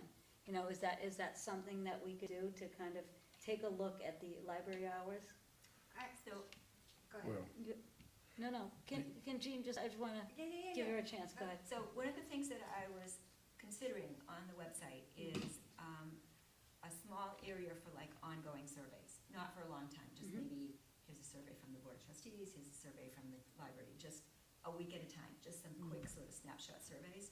So I think that you have to be careful too, though, because you might be hearing from a lot of people who are not Auburn residents. And, we're here to support the Auburn residents. If we're gonna add hours, that is a budget consideration, it's a staffing consideration, there's a lot to consider. So we could take a look at that. I also know that a lot of times people, obviously we all do it, I'm gonna do that, I want that, and then of course things come up. I know when I was in academia, the students, I see you're laughing, the students, they wanted to come on Sundays, and they wanted to come in the evenings, and so we would open and nobody came. So they wanted to, they intended to, so, and I think that happens a lot, especially if you've got kids, you're always running here with another one. So I don't know that it would be Okay. effective, Okay. but we can take a look at putting some Well, things in we there were- and see. we were open 4 nights a week for years. And actually until 8:30 or 9 o'clock, and then we changed that to 8 o'clock. But this business of being open only 1 hour, one evening a week does not make any sense. It's, you just can't do the programming that we've talked about. And you can't have this room accessible to anybody because they can't use this room if the library's not open. I would just add, and I didn't even think about the adult programming, but it's true. Adults will come in the evening, so you want to have that. I notice area libraries tend to favor hours that are 10 to 8, but my concern with the hours to keep is that we're blocking out working parents. Like, if you're a working parent and you're commuting, you're only getting here, let's say, around 6 p.m., you're having dinner, so you're not going to get to the library in time. So if you shoot for the weekend, that's really hinging on your kid not having activities. If your kid has activities, then you're just completely knocked out. And that's something that I imagine we would want to avoid. At the same time, obviously, there are staffing considerations, but I wonder if it would be easier to have short hours on one weekday, like a Friday, I don't know how many people party at the library on a Friday night. Like, Fridays I are don't. busy. Are they? Yeah, See, we this would is, have people upset if we were, What about Fridays are busy. Mondays? It's kind of like, fun. That's us. but no, that's fair, that's And fair. we see the patterns from our community, is when after school, and then they're all going home. We used to try it pajama time, nope, they all wanna go home. And so, we kind of look at those patterns to see, thinking this is gonna be a great idea, and then people just, especially working parents, you kind of just need to go home by then, they're probably not gonna come back out. Yeah. And we can't overpopulate and think that we're gonna fill a lot of adult programs. We're only a small community, so we can't really have so many that we're kind of like, offering so many, thinking they're gonna come if we have them, because then your numbers will go down. Yeah, no. I mean, of course, we would just wanna make the program times a time that a working adult could access, but also library times. Like, again, as an adult, you have flexibility unless you have a commute, but as a parent, you have less flexibility because you're working around your kids' activities. Activities tend to happen on Saturdays if the kid is in dance or in sports or in anything like that. That's when competitions, games, and so on happen. But those kids might still want to go to the library, those parents might still want to take their kids to the library, and so that's what we're talking about is, how do we create hours that are accessible to everybody and not just people with a lot of time on their hands in the earlier part of the day. All good points. Any other questions for the library director before we move into number 7? I do, I have questions. Okay. I have about the children's room expansion and also about the library report. With the library report, program attendance in the Auburn Public Library. So one, I have a question. Total programs held at Auburn Public Library listed as 257 for the year of 2023, but then in a different section, it's the kids programs that are at 257 and 9 adult programs. Is that an overlap or is that an undercount? I'm not sure where you're looking. Okay. What page you In on? the newsletter, or? What page you on? So- The library, the annual report, the Okay. town report. Page one, So, Annual report. yeah, annual Annual report. report, page Okay. 1. Okay. You have number of in-house presented funded programs to children is 257 and number of adult programs is 29. If you flip all the way over to the unnumbered page, I tried, the page opposite of the page with all the pictures, right? It says programs held at Auburn Public Library during 2023, caps it off at 257. And so what I'm asking for is that inclusive of the adult programs that are listed at 29 because they're all ages? Or is that just an undercount because the adult programs got dropped off?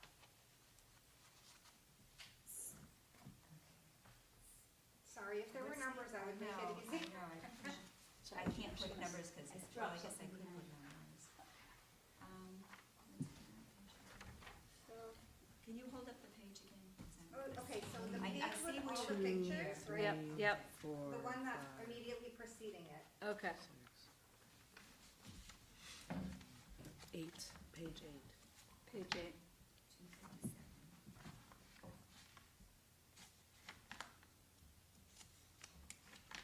Okay. Got it.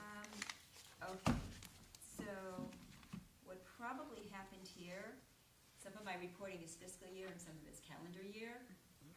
And my guess is I undercounted Okay. for the 29 and probably counted only 6 months. that second, wouldn't be right either.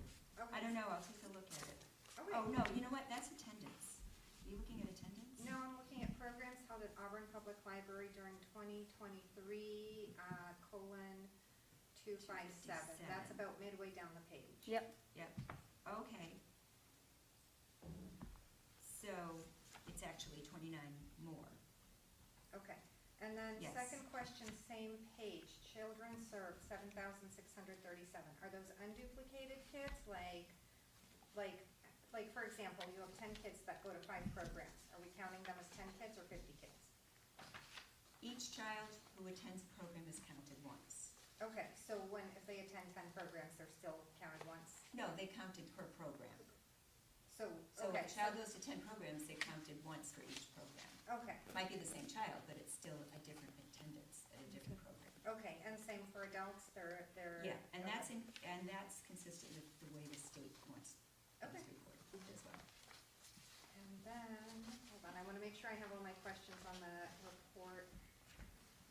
Oh, here we go, overdrive, because I'm gonna have a question for you on the schedule of bills payable too, but you have on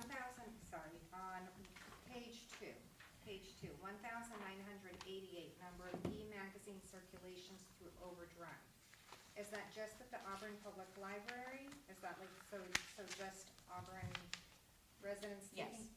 Okay, or is that, so 1,988 number of magazines taken out, or number of magazines we have purchased that exist in our system? These are circulations, that means that they were borrowed.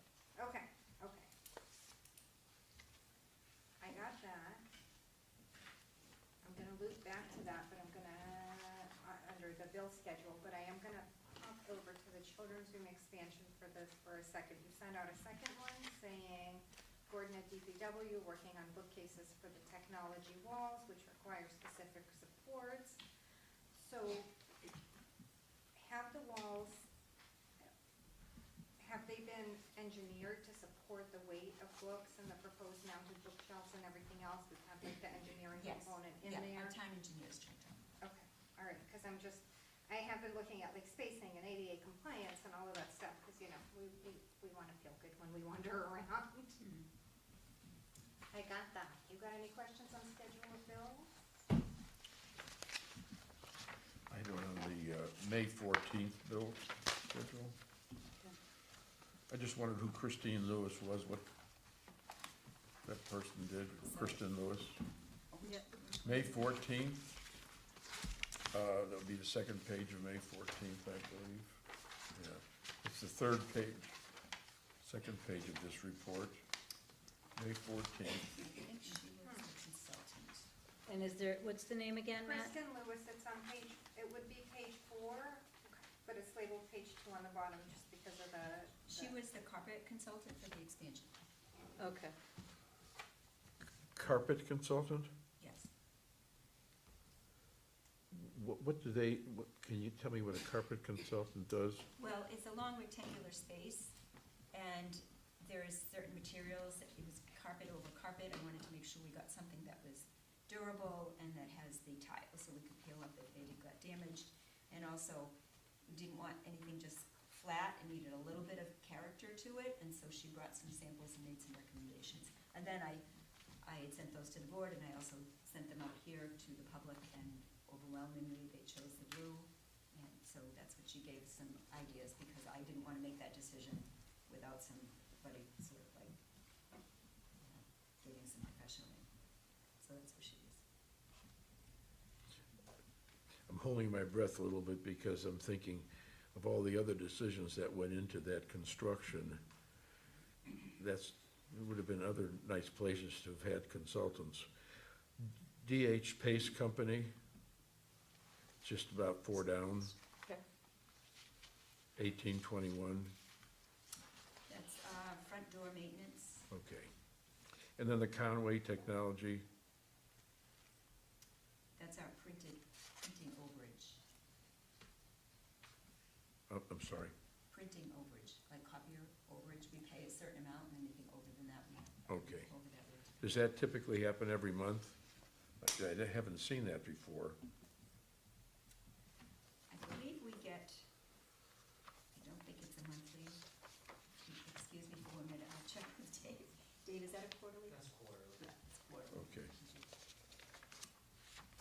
you'd have to pay more to avoid that expense, so probably, is that right? Well, we have to pay a certain amount by contract, and then anything over that, we have to. Okay. All right, thank you. I have questions. Are you done? Yeah. Okay. Overdrive. What are we getting for the overdrive spend? What are you referencing?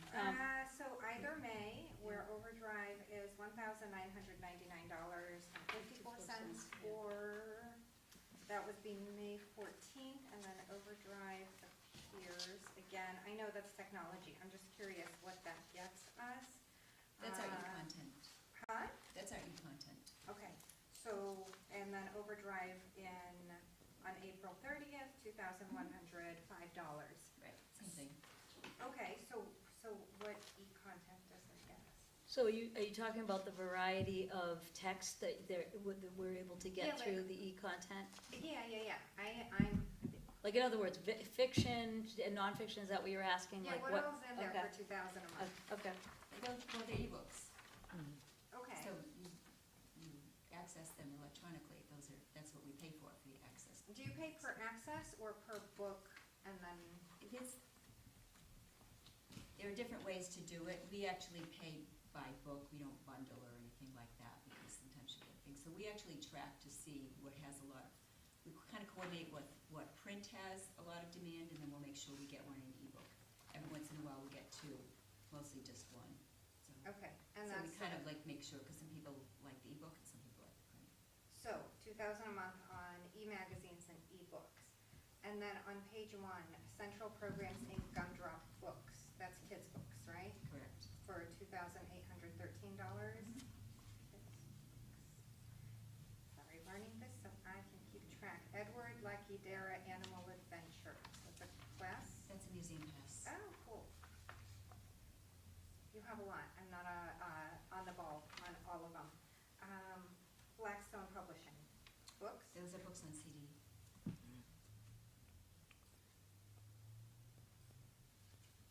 And Ingram Library Services. Those are books. Adult books, kids' books, all books? Both, more adults than kids, because we have other vendors for kids, but both. And Acorn Group. It's also children's books. What about Lakeshore Learning Materials?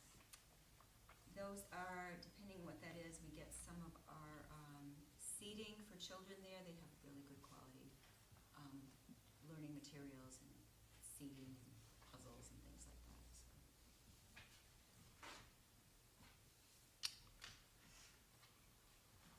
Going through, sorry, don't mean to bore y'all. More Blackstone Publishing, that's books. Wait.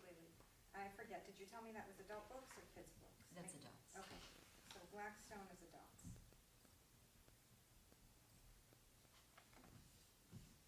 At least mostly I can identify the museum passes. Okay, is Blackstone the only publisher with the adult books? So that I don't have to ask you line by line? No, Ingram. Ingram, okay, Ingram's. Okay, I think that's all I had for now. How long does the ebook last? I'm going to defer to Molly, because she's my ebook expert. Different publishers have different lengths, but usually the ones that we buy are for a year Oh, for okay. that set price. Yeah, thanks.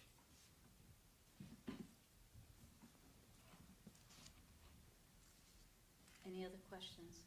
Well, a general question, it's not bill specific, have we, because I have not been here, and I haven't been in Auburn for the past 8 years, have we seen a general shift of hard copy materials in favor of e-materials? Not in terms of people taking them out, in terms of library stock. For us? Yeah, Well, we make sure we're kind of following the patterns, and then we order more e-content. We look at it all the time to see what the usage are. You know, we're buying it, but are people borrowing it? And yes, they are. So we're seeing kind of what most libraries are seeing. People still want books, and more people are doing both. Personally, I still just like books, I like reading books. And some people have shifted completely to ebooks. So I think it's about what you'd expect it to be, but we manage our resources to make sure that we're, accommodating both. So another reason you don't need as many on your shelf, because a lot of people do want the ebooks. And they're, available right away, it's good to take on a vacation, whatever. So we track it pretty carefully and make sure that we're only purchasing titles that we're pretty sure are gonna be borrowed. Okay. I think I'm good for now. Any other questions? Actually, I do have a question. The e-content, does that include also things like audiobooks? I know you said you have books on CD, which is great because my kids sleep to those.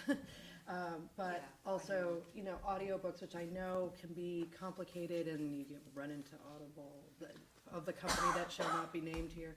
That's why we have Molly and Jerry. Yeah.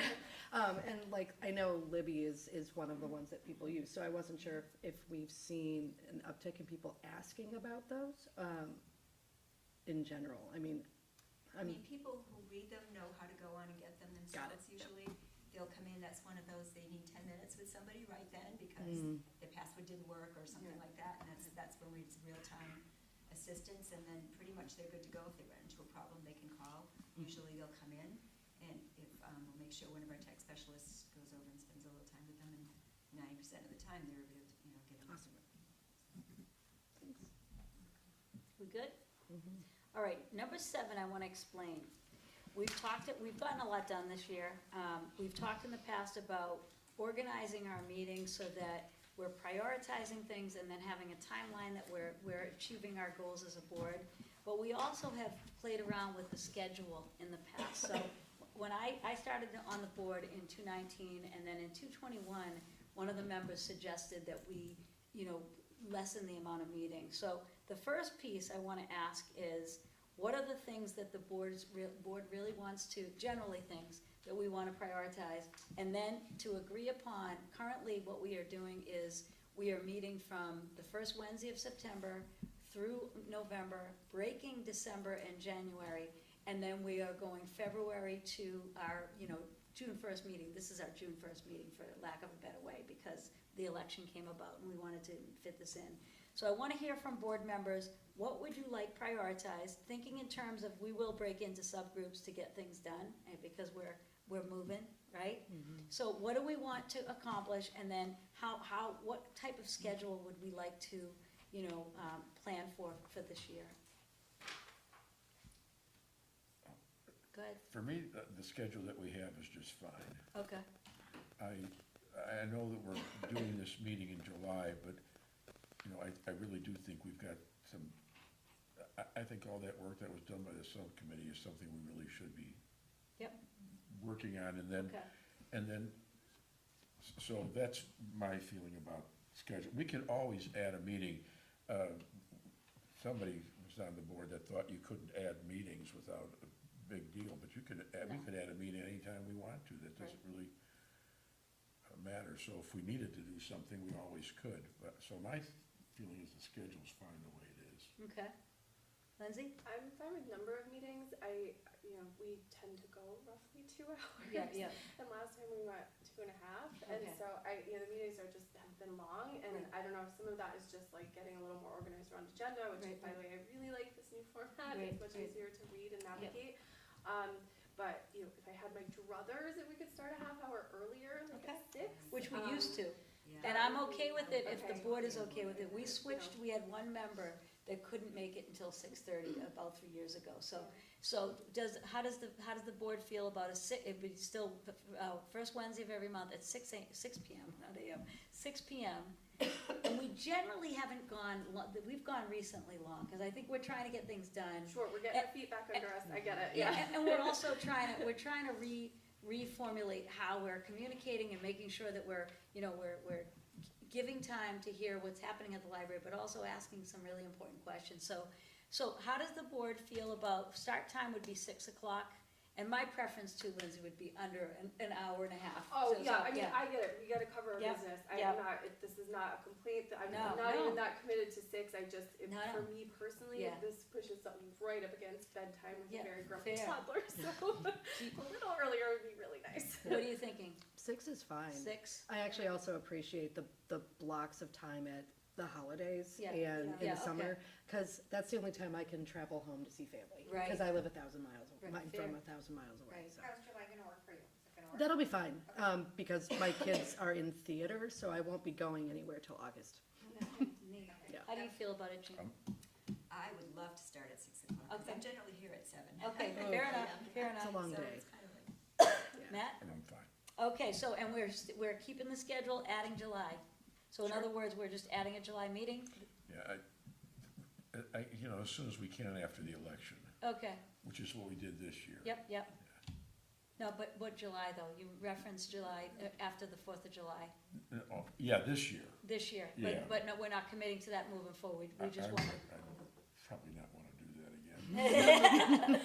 to. This is- I Okay. think we need to do that. So we'll stick to the current schedule. We're adding a July just this year in terms of getting things done, really delving into what the subcommittee is working on so that we can get an update. Yeah. Any other priorities for the year?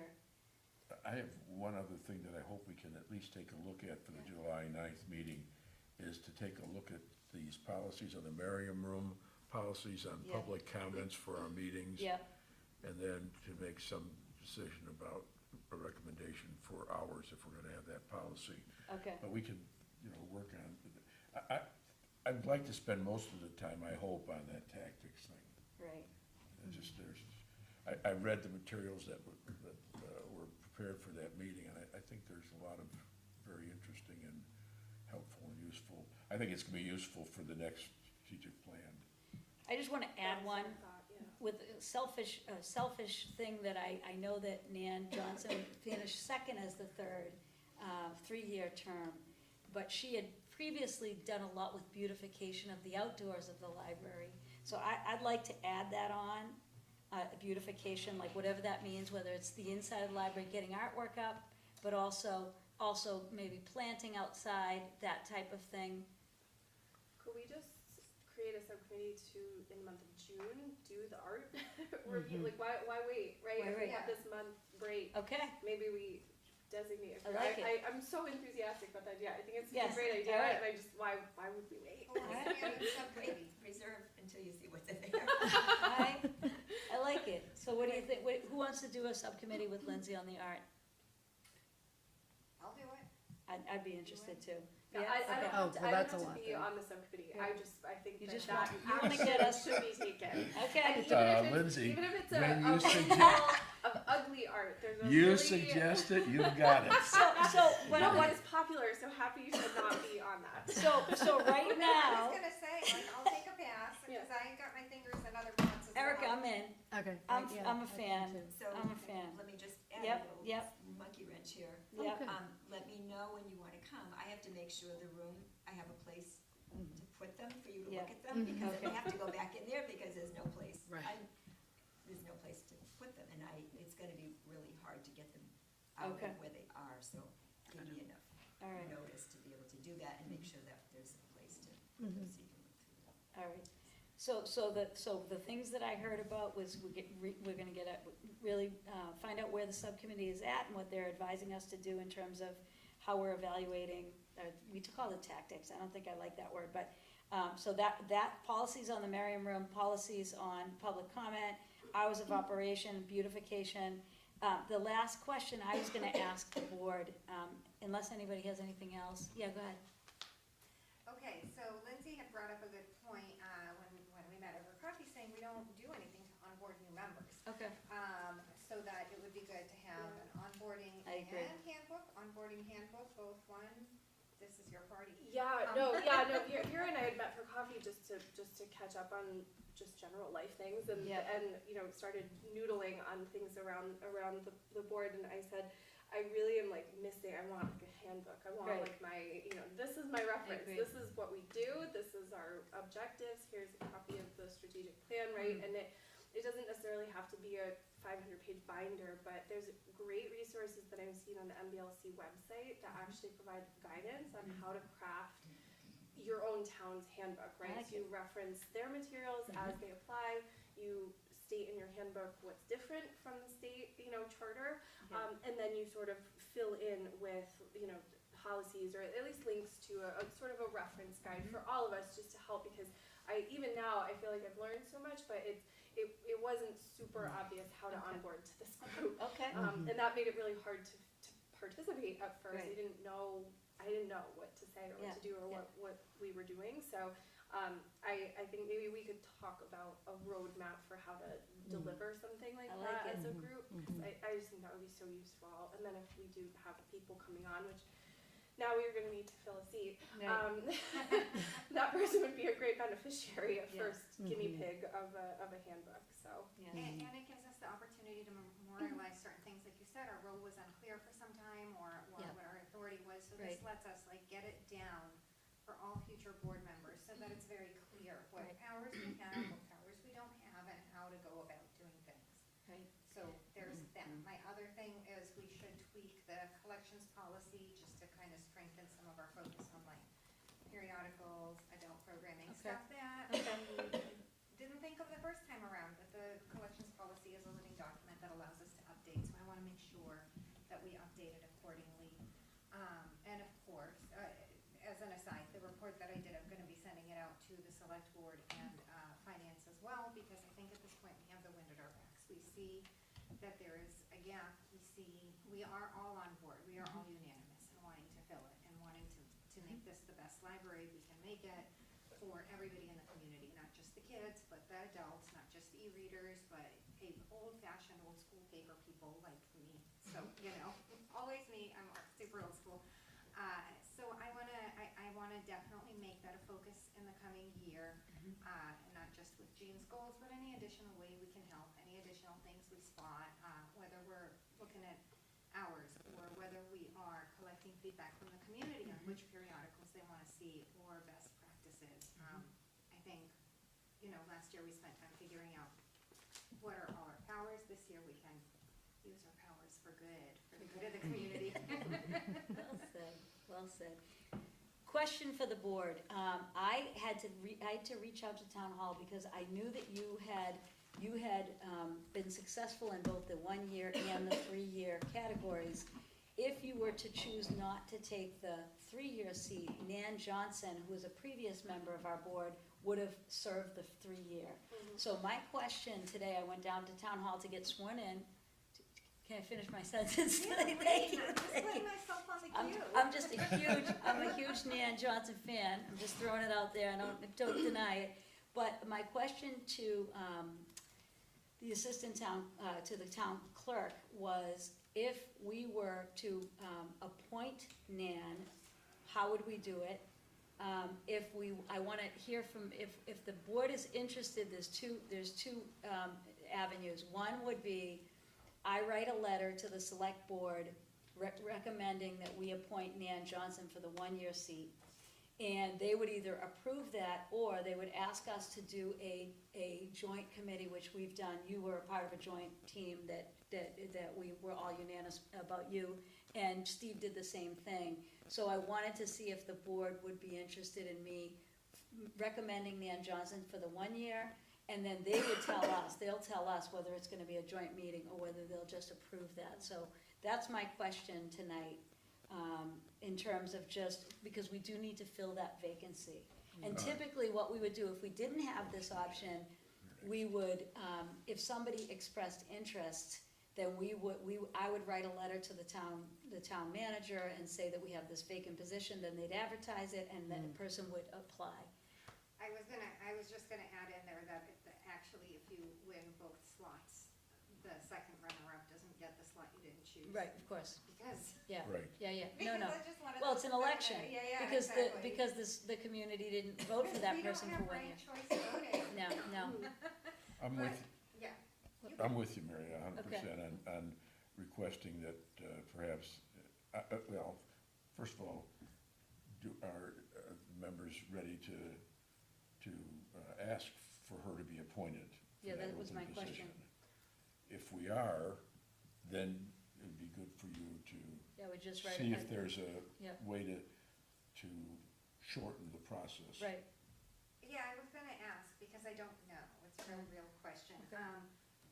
I don't know what the process is, like, do we just get to pick Nan, or do we have to open up that there is a position and allow anyone who wants to apply, and then we do the thing like we did with Lindsay and that other lovely woman, Mhm. where we ask the questions and then we with the select board vote. I don't know if we get to pick, like, You know, do I'm you not guys sure, know? the unique situation is here that she was a write-in candidate. right, Mhm. right. And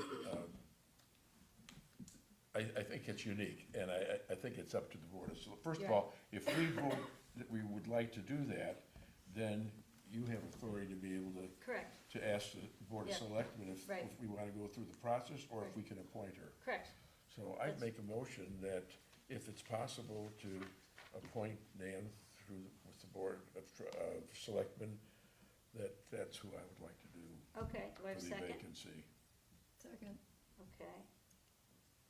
Hold on, sorry, I'm just thinking initials here. Okay, I'm gonna do a roll call. So Matt is a yes, Vera? Yes. Erica's a yes, Lindsay? Yes. And I'm a yes, very good.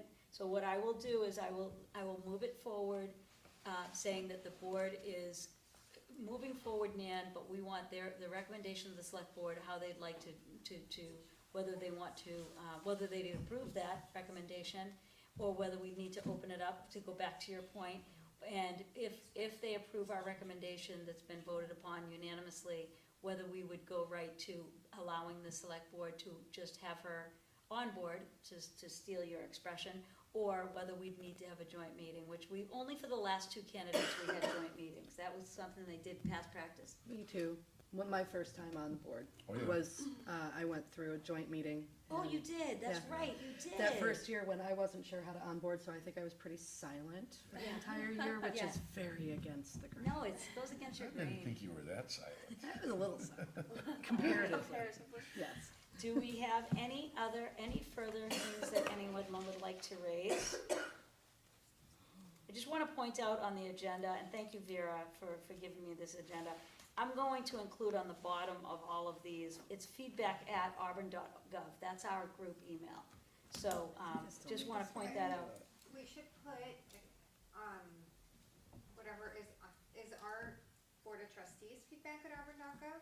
It is supposed to be that when someone writes to that, it should, everybody who's agreed to include our emails. I know I need to do that, Yeah, and I okay, still haven't we done get it, so I get them, and I've tested it to From make there, sure I it's get not it. like a general thing, it's a, like, our email thing? Correct, they would, that somebody from the outside would send to us, and anyone who signed up for it, we'd get the same email, Okay. I okay? need to sign up for that. Yeah, Yeah. so, does anybody have anything else before I make a motion to adjourn? Anything else? Going once, going twice. May I have a motion to adjourn? So moved. Okay, thank you, ladies and gentlemen, I appreciate you. Thank you all. Mary, Yeah.